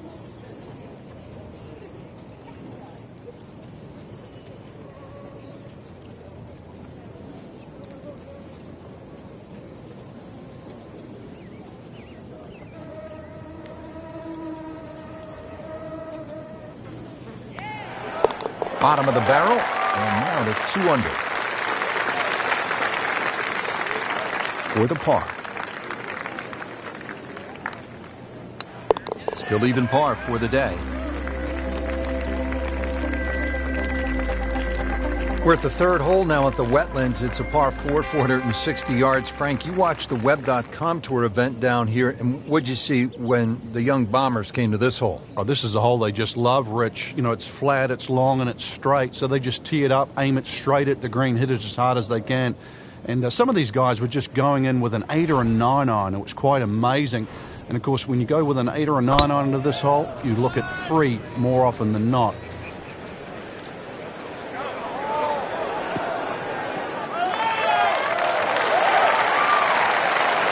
Just a good solid tee shot right there, about 280 yards.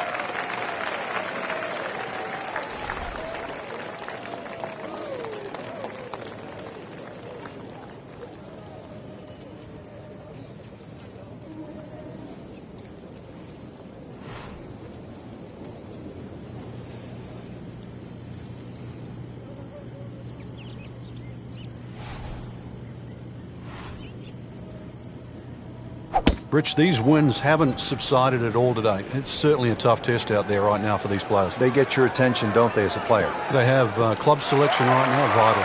You put the ball back in your stance just a little bit. If you're going to hit it down.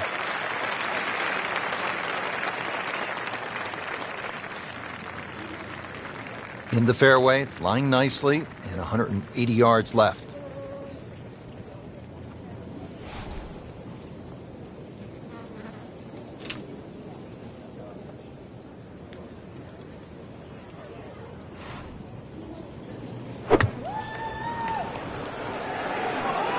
This one has a chance to be close. Really good distance control there, playing well to his strengths. Frank, really good chance from this position to make a birdie. Yeah, really the only thing he's looking at right now is the flag. This is a green light special.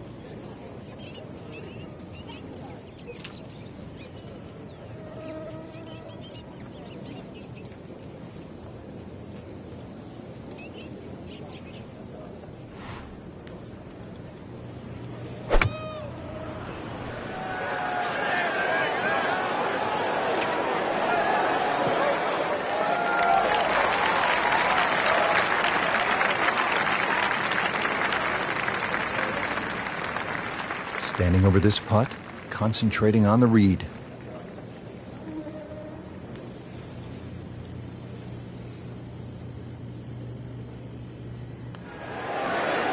Nice solid start to the round. Tee to green looks to be in command. Yeah, it's surprising. I thought he might have been a little shaky out of the gate, but certainly proved me wrong. 1 under early in the round. Par 3 fourth, 250 yards, and you tee off just in front of the swamp, so golf cart's not going to get you to the green here, is it, Frank? No, it might need an airboat to go across that.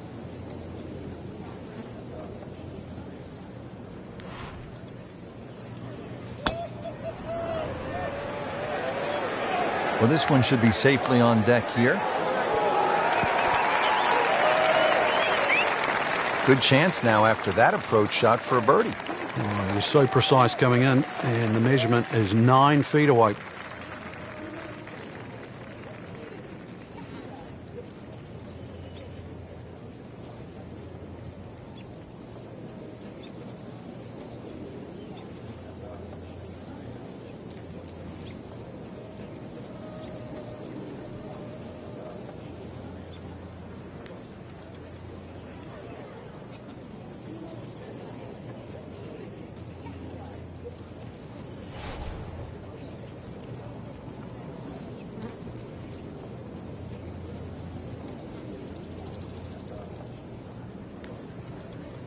There are a number of really good and important grow the game initiatives out there. One of those is the First Tee program, and that allows youngsters who otherwise might not have an opportunity, the chance to put a golf club in their hands, allows them the chance to pick up this game and learn some of the core values that come along with it.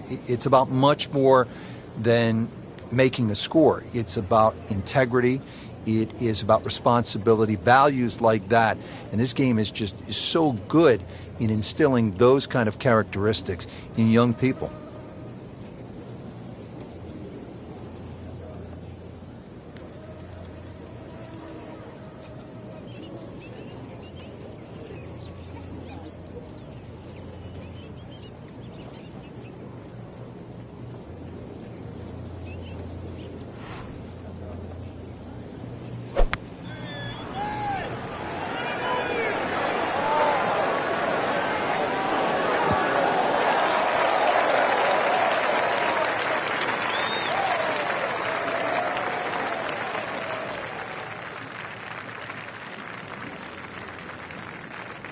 Shouldn't be a problem here.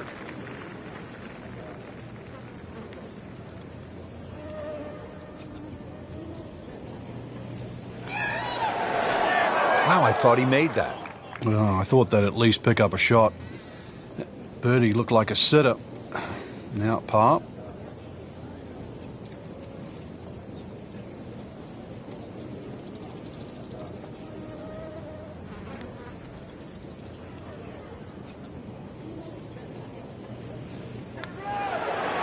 Makes the putt and moving in the right direction. 2 under par. Been pretty good all day from this distance. Just trying to take care of business.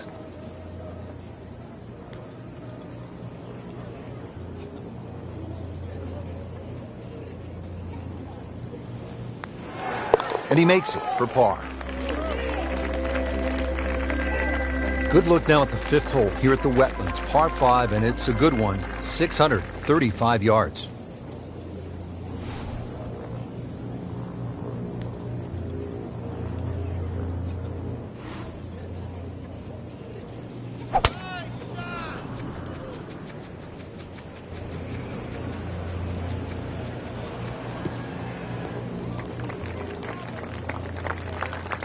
Frank, not the longest hitter, but sometimes you win tournaments by putting it in a good spot, and that's where we are right here, 280 yards out. Yeah, 280 down the middle of the fairway. That'll never get you in trouble.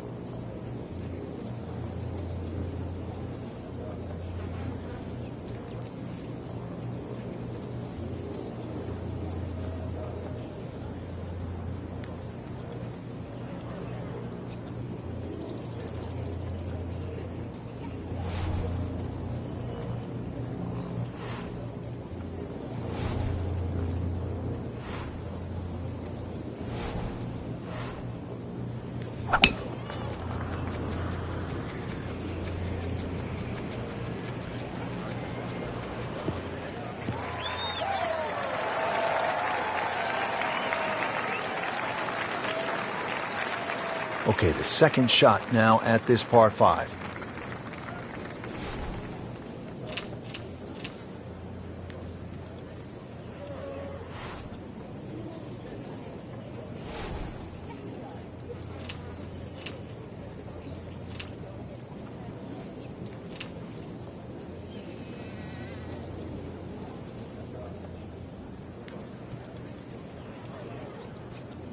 Frank putting it all together today. What a nice performance. It's been like a clinic so far.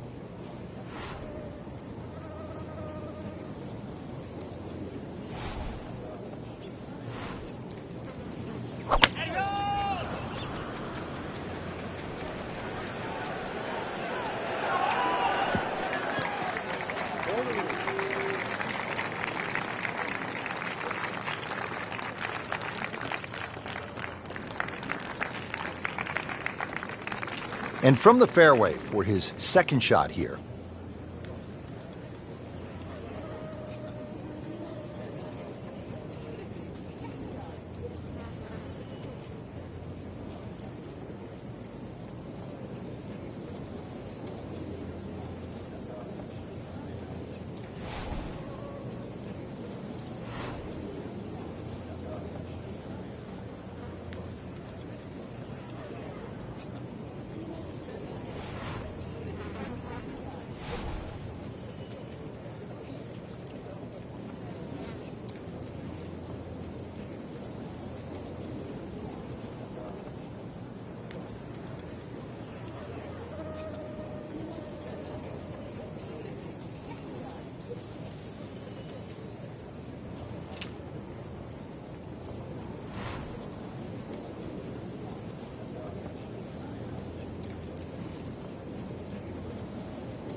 Now, this is not heading in the right direction. No, it looks like it's going to be in the rough. Well, Mr. Ball does not meet Mr. Fairway. It's off, off, off, rough. Ball sitting down here in the rough. He's digging in.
Good recovery shot. Couldn't make the green, but at least he's back in play.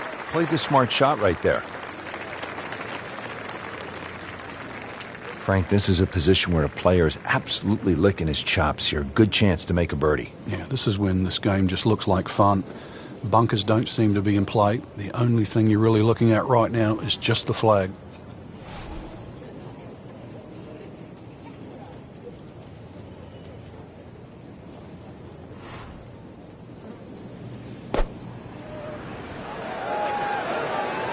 This one looks like it's headed right for the middle of the dance floor, Frank. Rather nice shot, I would say. Good chance now for a birdie. That was an outstanding play. Well, it's almost a guarantee there after that shot. Still not home yet, playing his fourth.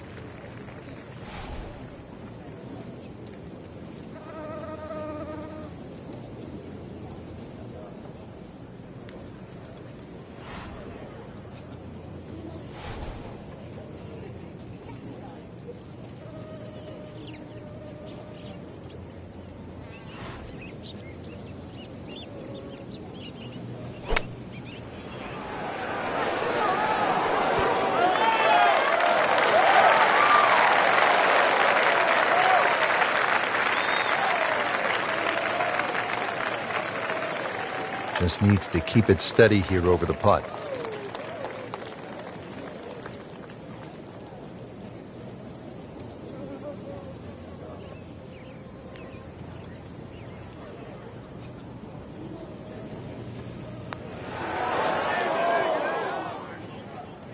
Oh, man.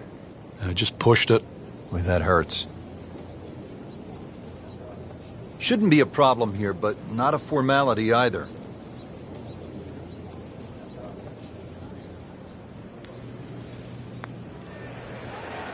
That takes him to 1 under on the day. So a tester from 4 feet.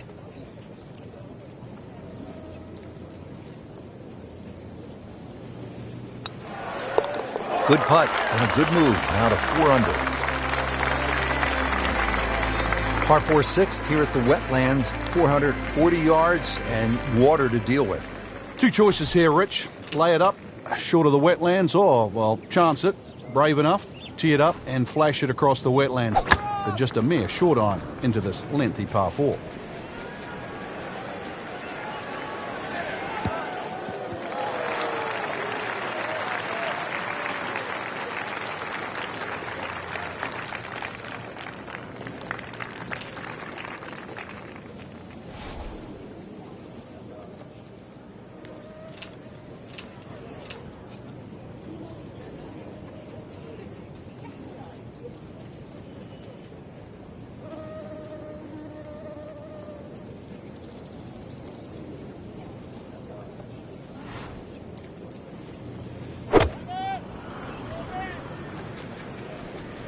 Frank, this one's going too far left, it looks like. Yeah, it was fine there for a little while, but if it keeps going left, it's doomed. Frank made this hole just a little bit harder hitting it into the rough. I would say a lot harder. Second shot coming out of the rough here.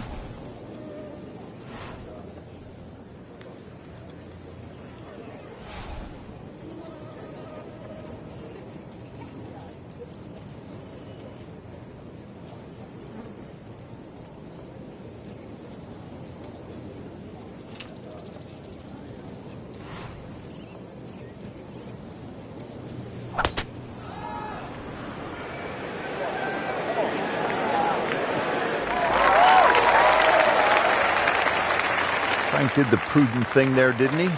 Yeah, in the end, really, you could have turned that into a disaster instead. Actually, a good chance, really, to perhaps get away with par.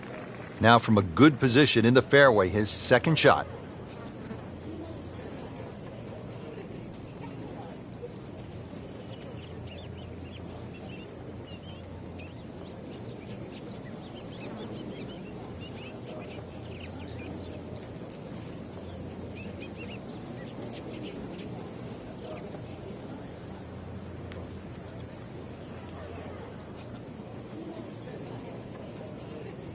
Frankie's cranking it and banking it. Giant drives, a boatload of birdies. What a round. Yeah, these are the days you just dream for. We know golf's not that easy, but on a day like today, savor it and just keep going. Keep doing it.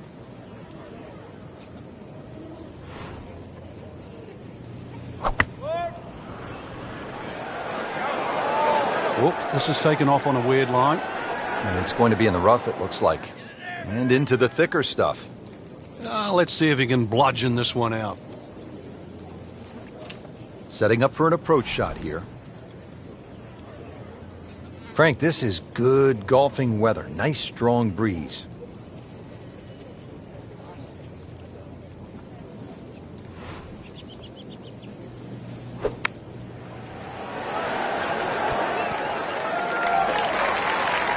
What a shot. Almost in. Under out of the rough. Expect the ball to jump forward a little bit.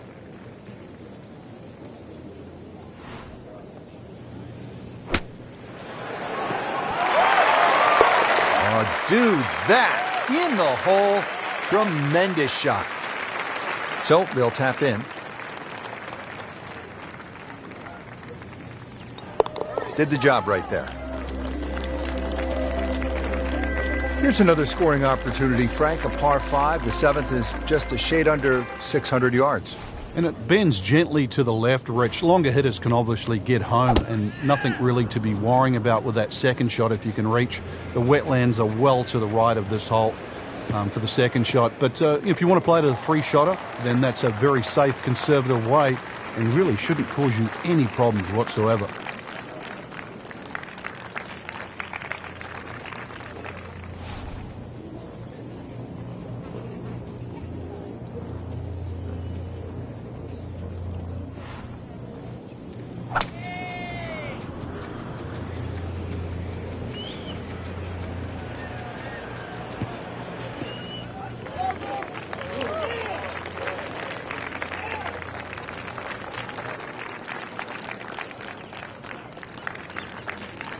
Good lie in the fairway. A good chance to make something happen here.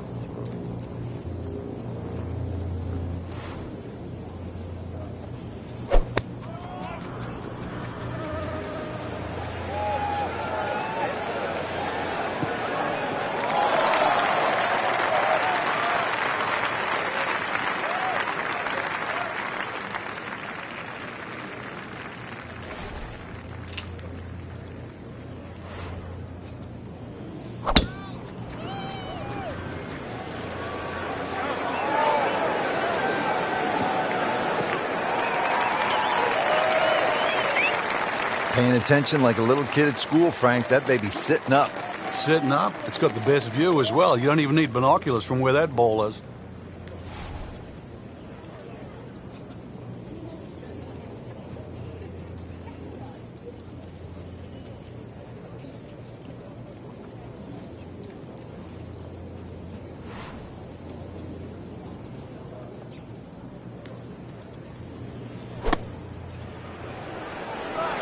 This looks like it's going to find the target. And it generates some momentum here at the 7th hole. This for birdie. Settles in, looking to knock it in tight.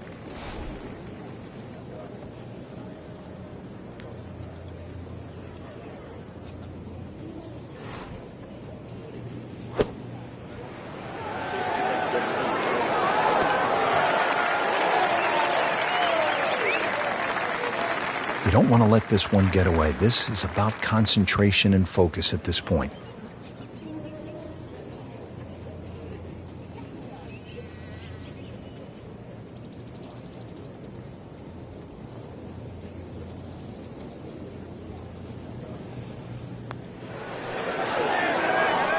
Frankie took plenty of time on this birdie putt. He looked at it from 3 different angles. He forgot one very important ingredient. Yeah, pace. You can definitely fall in love with the line, even with approach shots as well, but obviously we see it more on putting.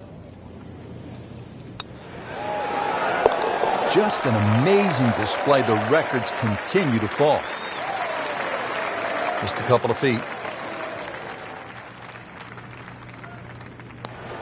Good stroke right there. That's a par, and stays at 1 under. 8th hole here at the Wetlands, par 3, 203 yards. You like this hole, Frank? I do, actually, but you have to have a little look at your yardage book because that front bunker will make this hole look a little shorter to the eye than actually what it plays. Green gets a little narrow as it gets deeper, but flat and, well, I wouldn't say easy. 3 here, not too bad.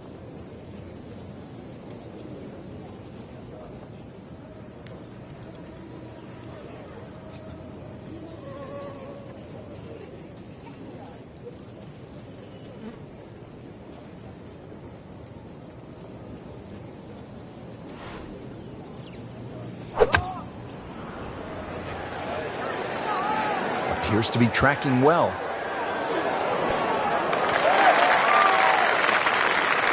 Well, that's how you play the game right there. Knock it on the green and give yourself a good look at birdie.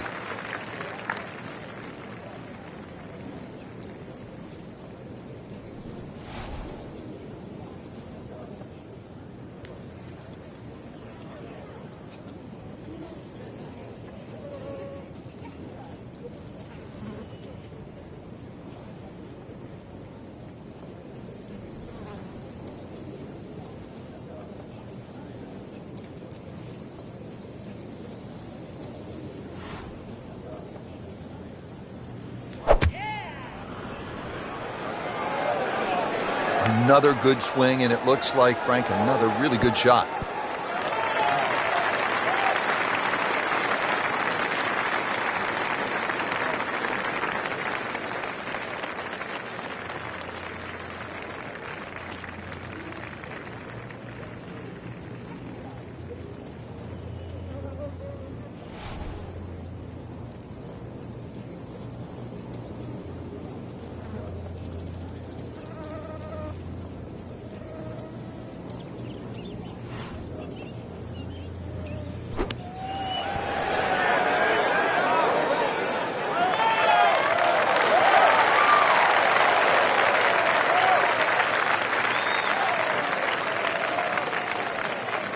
Locked in on the read and the speed.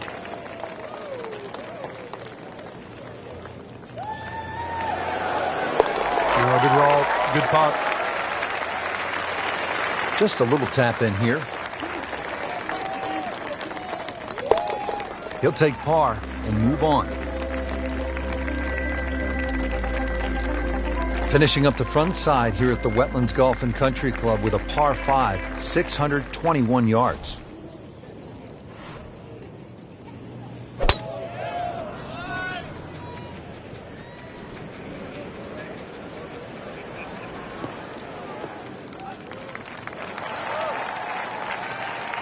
Frank, it makes the game easy when you play it from the fairway. Especially when you play it from a lie like that.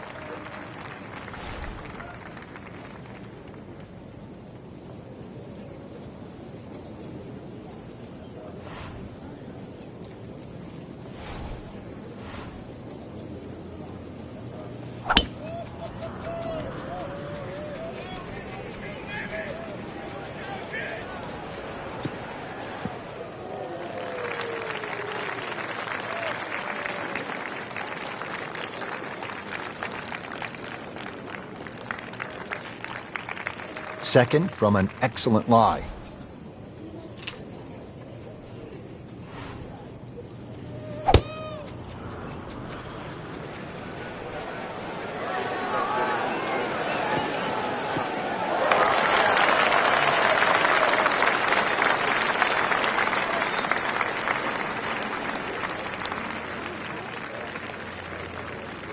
Second shot.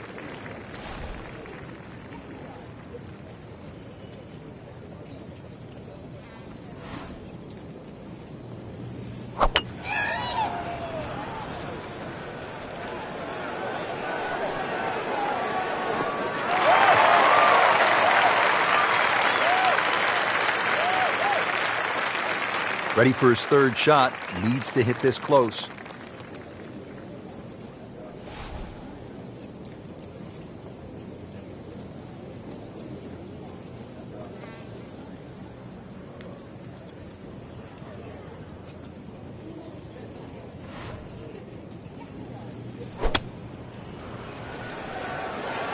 Seems to like it. Headed for the fat part of the green.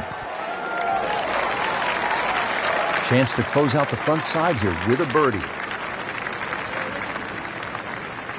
Frank, really good chance from this position to make a birdie. Yeah, really the only thing he's looking at right now is the flag. This is a green light special.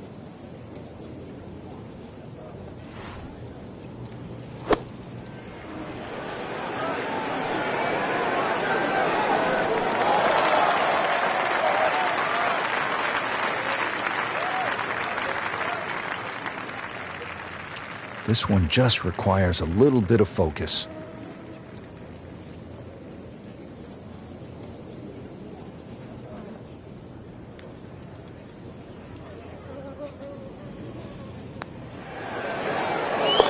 And rolls it in. Nice putt.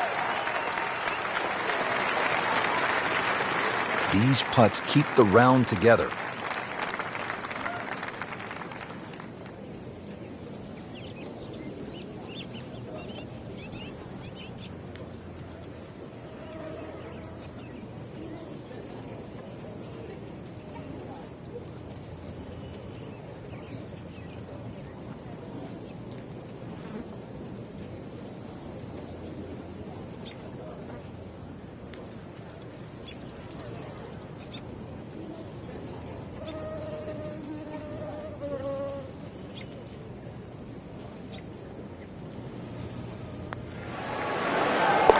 Now 8 under on the day. Ready to go here on the backside. We're at the 10th at the Wetlands. We start with a par 3, 246 yards.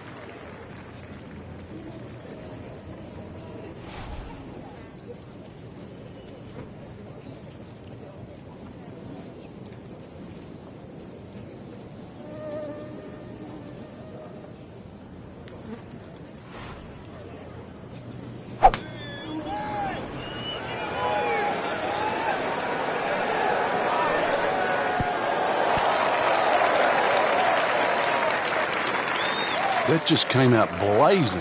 As soon as it hit the green, it was never going to stop.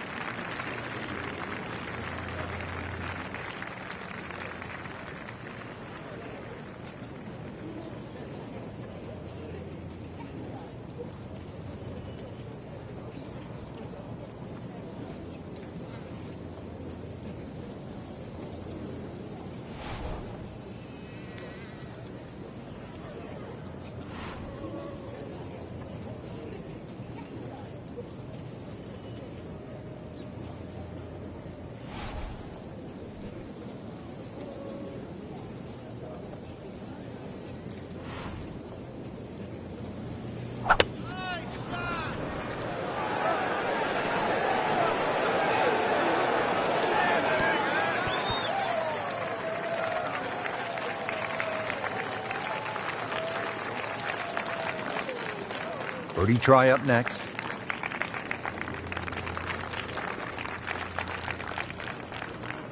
Frank, no reason here to think we're going to see anything other than another good shot. Yeah, in a great flow, and golf like this looks easy.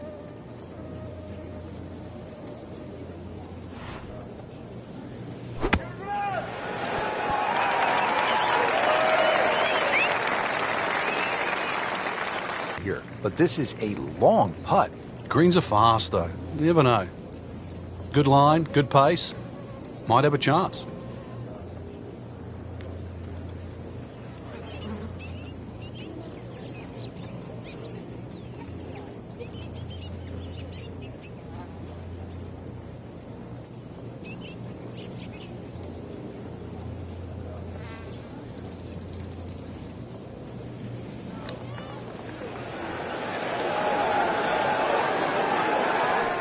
Speed wasn't bad on that long putt, but the read wasn't very good. Just needs to keep it steady here over the putt.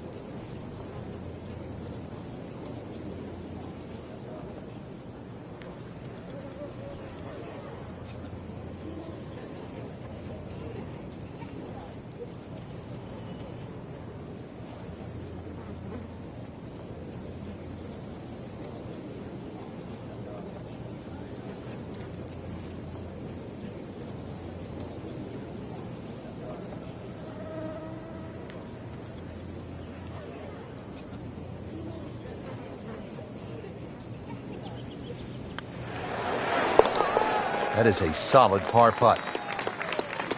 Just 5 feet left.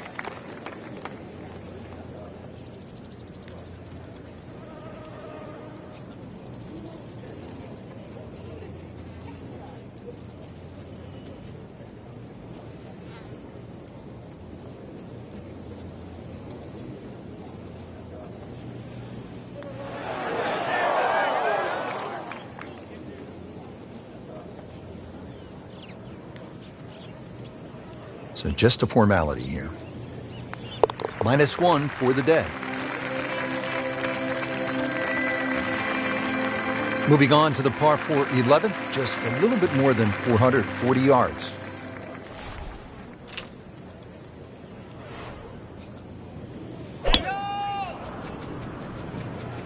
Like the looks of this one.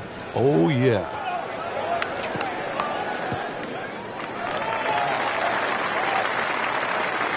Nothing to argue about there, right in the fairway.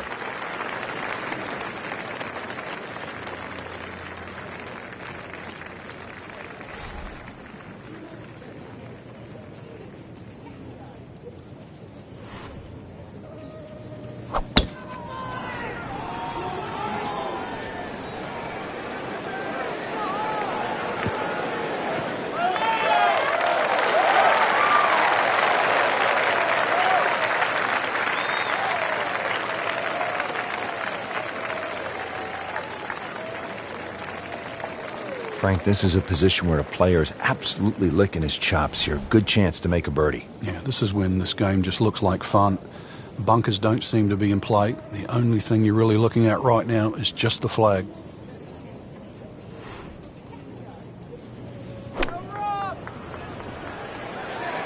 That should be pretty good right there. On the safe side. Well, that is an exceptional shot on the green and in position for a birdie. Yeah, it's a formality now. Second shot. Good look at the green.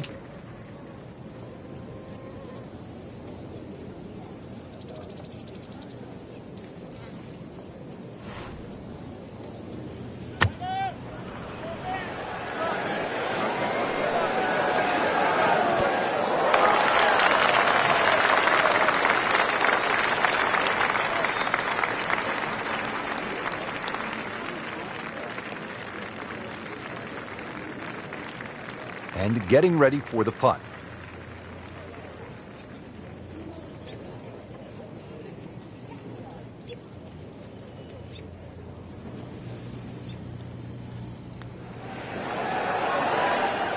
Well, you're not going to make that putt all the time, but you'd like to at least get it to the hole.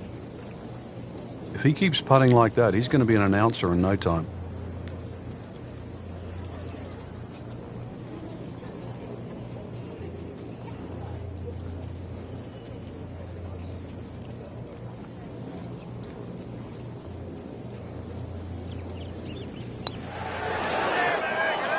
He got robbed, Frank. No, it's like kissing your mother-in-law.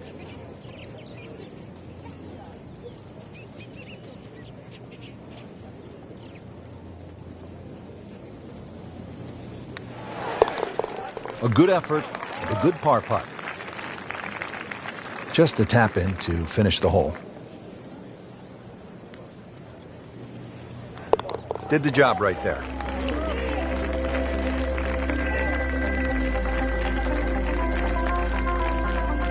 Stepping up to the tee at the first par 5 on this back nine. It's the 12th, and it is 576 yards. Yeah, this hole bends to the right, opposite direction to what 11 does. A good tee shot, and you can actually think about reaching this par 5 and 2, but anything around the front or front left, still going to leave a relatively simple pitch shot. So when you stand on that tee, think of birdie at least here.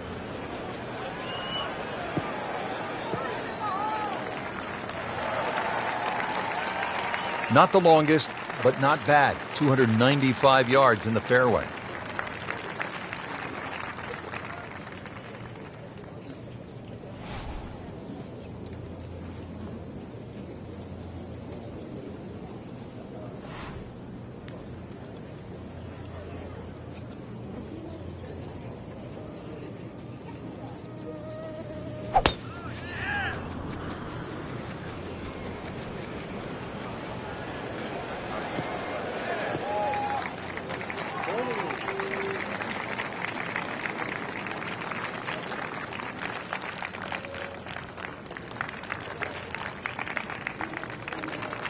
From a perfect position, ready to play his next shot.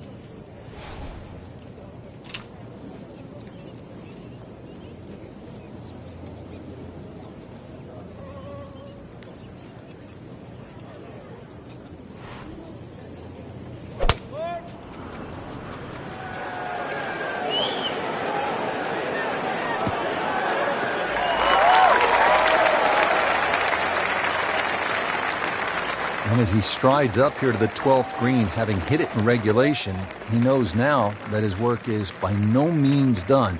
A long putt coming up. And from the fairway for his second shot here.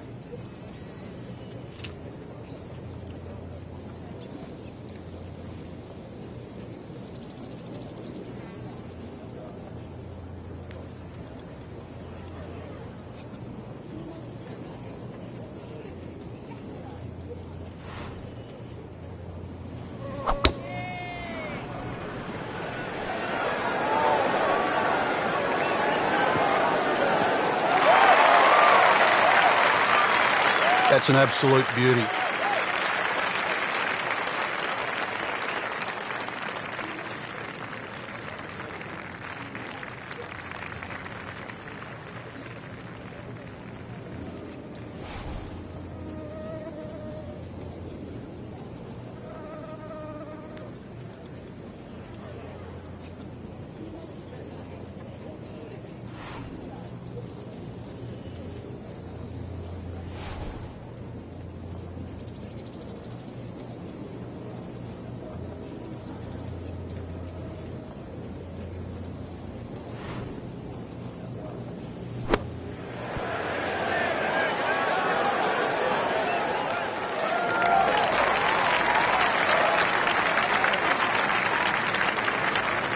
Long putt here. This will require a good touch.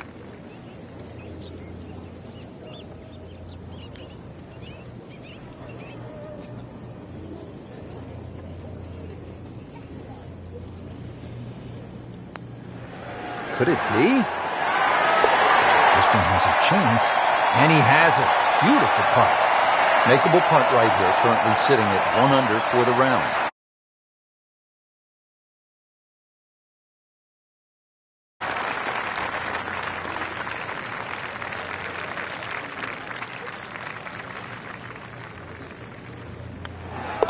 Makes the putt and moving in the right direction. 2 under par.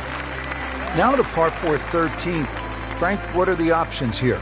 Well, another straight one required here, Rich. It's 450. It's not overly long in today's standard, but still, that fairway widens up where the longer hitters will actually hit. And bunkers, once again, short of a green. So as long as you can fly that second shot to at least the front of the green, then they really do not come into play. Ooh, nice little bounce forward. Should be close to 300, 290.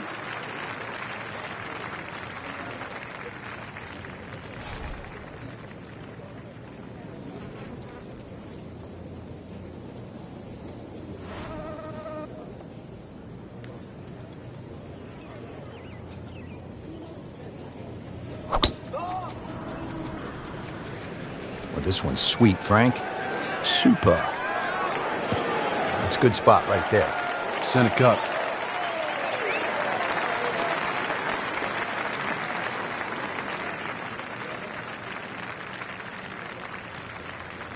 Chance to set himself up for a good scoring opportunity with his second shot here.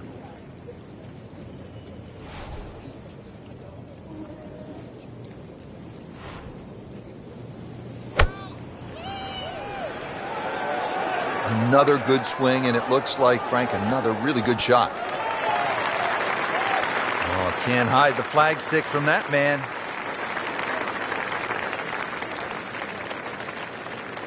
Yeah, about 150 yards left here, Frank.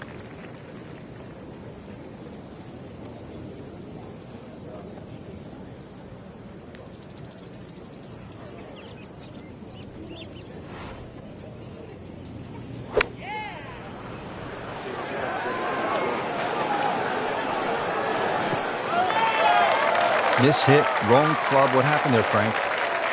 All the above, maybe. It's a little bit of a head scratcher. It wasn't that hard a shot.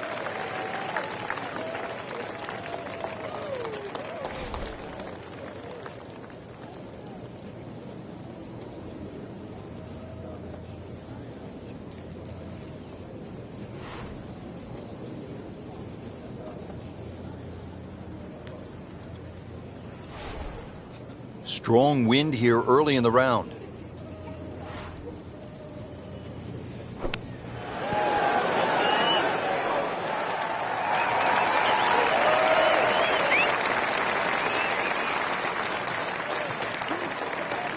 And this will be a 5-foot putt here.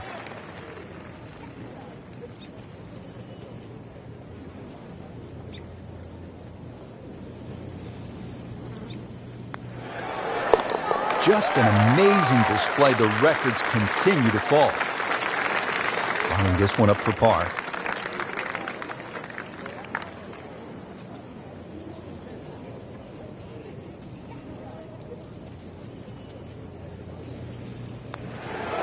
Holding steady now at 2 under par.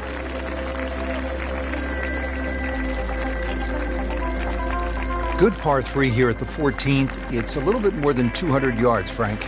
And there's a bunker short, so you've got to fly that coming in there. And if you do miss time one, that's when that body of water to the right really comes into play. Typical Floridian golf, but high-flying, soft-landing tee shot, once again, is the goal.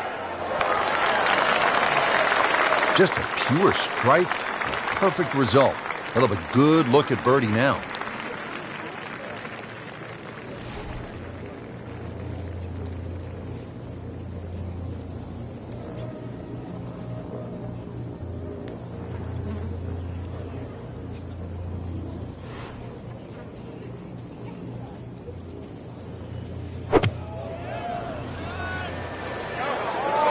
Appears to be a smart shot, Frank. Yeah, no problem here. That's going to fly all the way.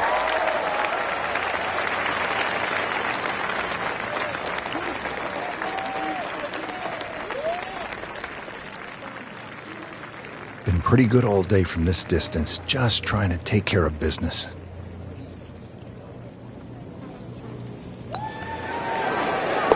Continues to amaze. Yet another birdie, and what a day it's been. Not a gimme, but well within his range.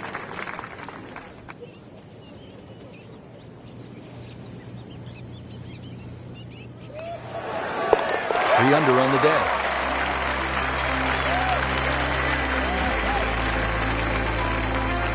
Final par 5 on the backside here at the Wetlands. It's 590 yards. Which is really a tempting yardage. A good tee shot, perhaps think of reaching the par 5 and 2. But this green well protected by 3 bunkers, 2 on the left side and 1 short right. But hey, fortune favors the brave. At least that's what I was told.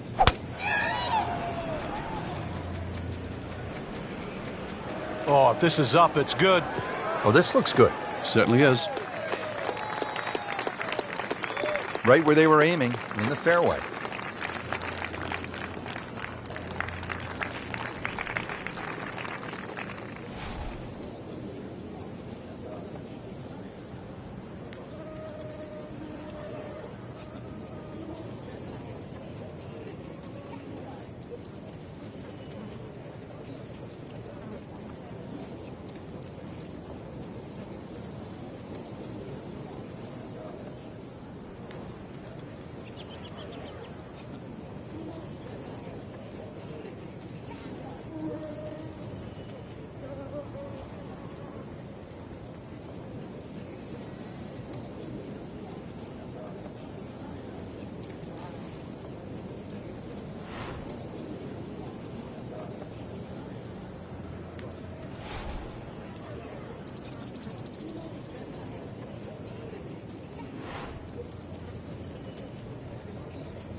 Right in the heart of the fairway, green light special.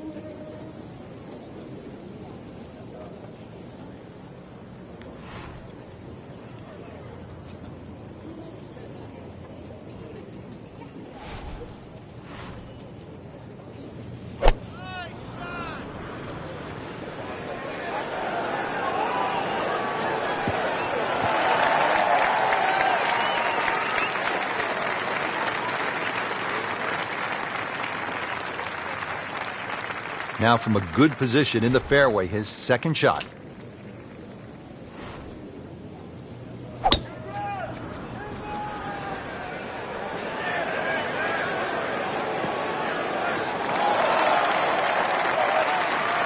Frank couldn't ask for anything more. Just the lie there, too. It is sitting up like it's teed up. Frank, really good chance from this position to make a birdie. Yeah, really the only thing he's looking at right now is the flag. This is a green light special.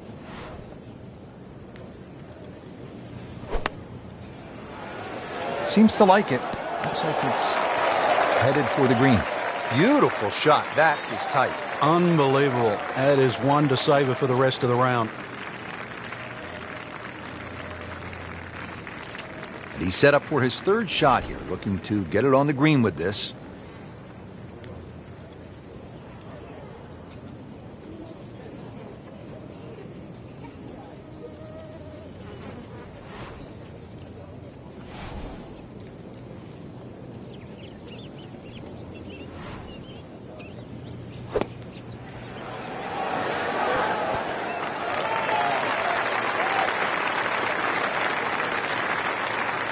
A tester from 4 feet.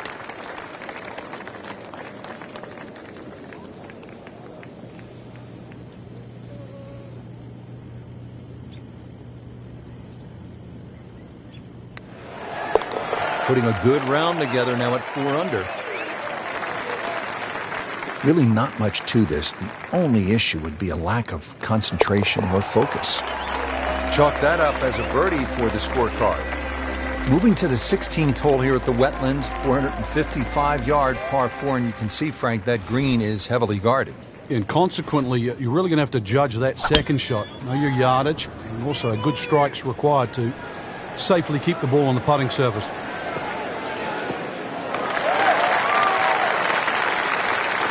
Got the measurement out there, Rich. Looks like 290 yards.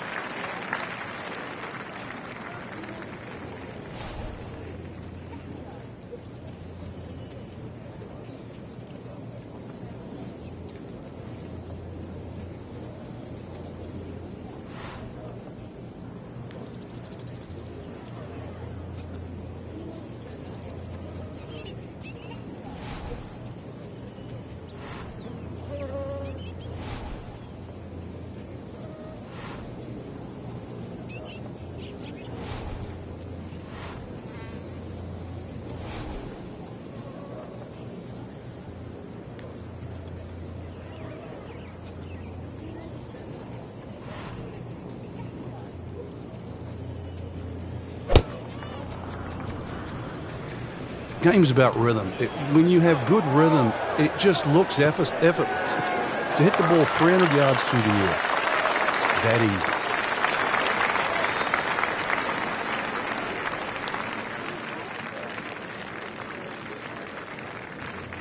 Settles in, looking to knock it in tight.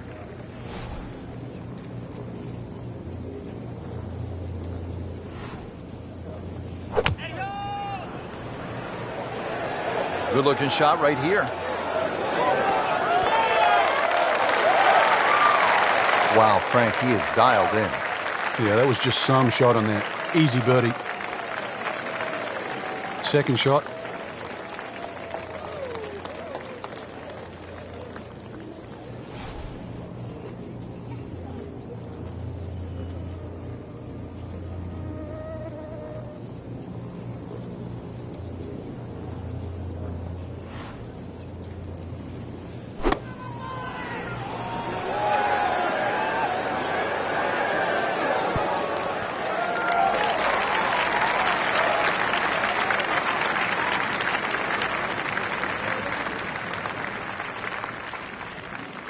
Shouldn't be a problem here.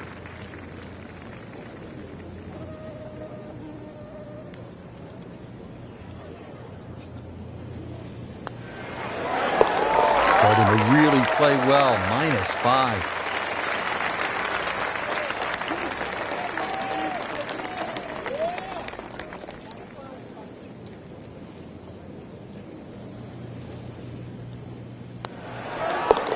Great shot to get the birdie.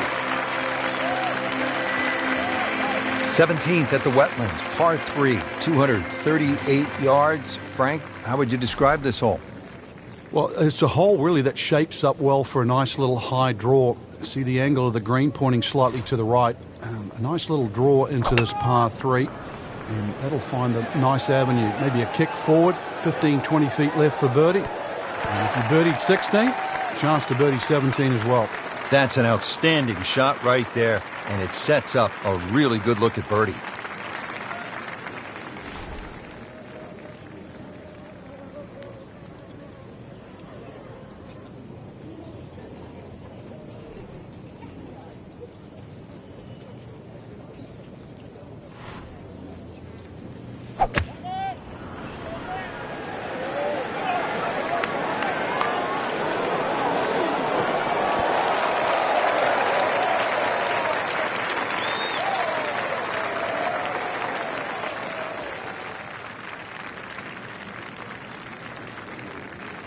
Just needs to keep it steady here over the putt.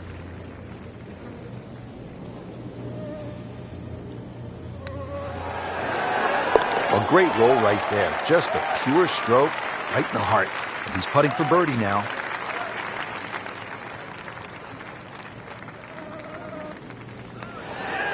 Good round going at 6 under.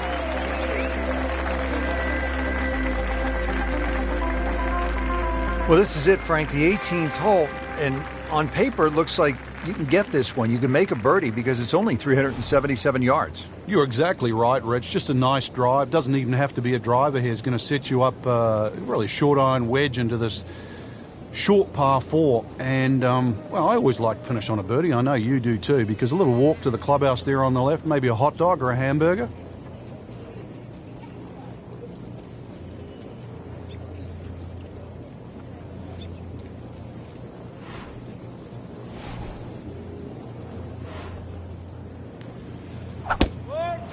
He makes a great pass at the golf ball. It's powerful, but it's rhythmic at the same time.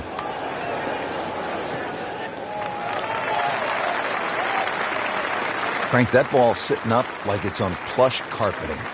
Rich, if you and I had lies like that every time, we'd still be playing this game for a living.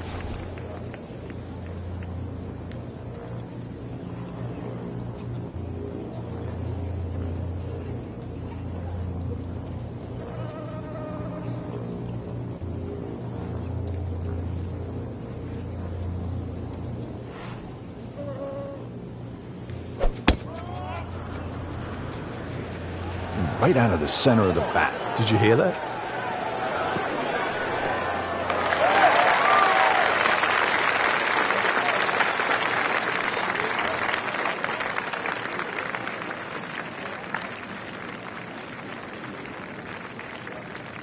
Frank, this is a position where a player is absolutely licking his chops here. Good chance to make a birdie. Yeah, this is when this game just looks like fun.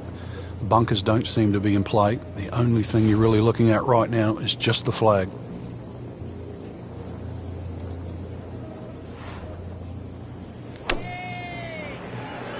Seems to like it. Headed for the fat part of the green. Frank, not just a player, but an artist. Just beautiful work right there. The only thing I can say, Rich, is that was Seve-esque. Frank, downhill shot here. Will he have to take it just a little bit easier? Yeah, be careful with the ball position as well. If you play the ball too far forward and try and scoop it, it's not going to work.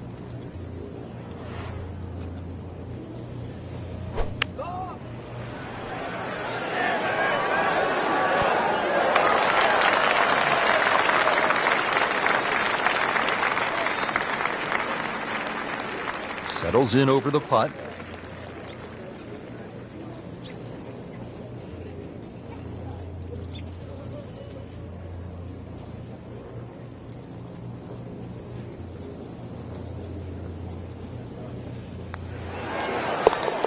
Count it. That's a birdie. Nudge this one home. Finish it up. Good round going. -7. Frank, solid effort today. What's your assessment? Golf like that can certainly result in wins, that's for sure. But more importantly, the opportunity to get one.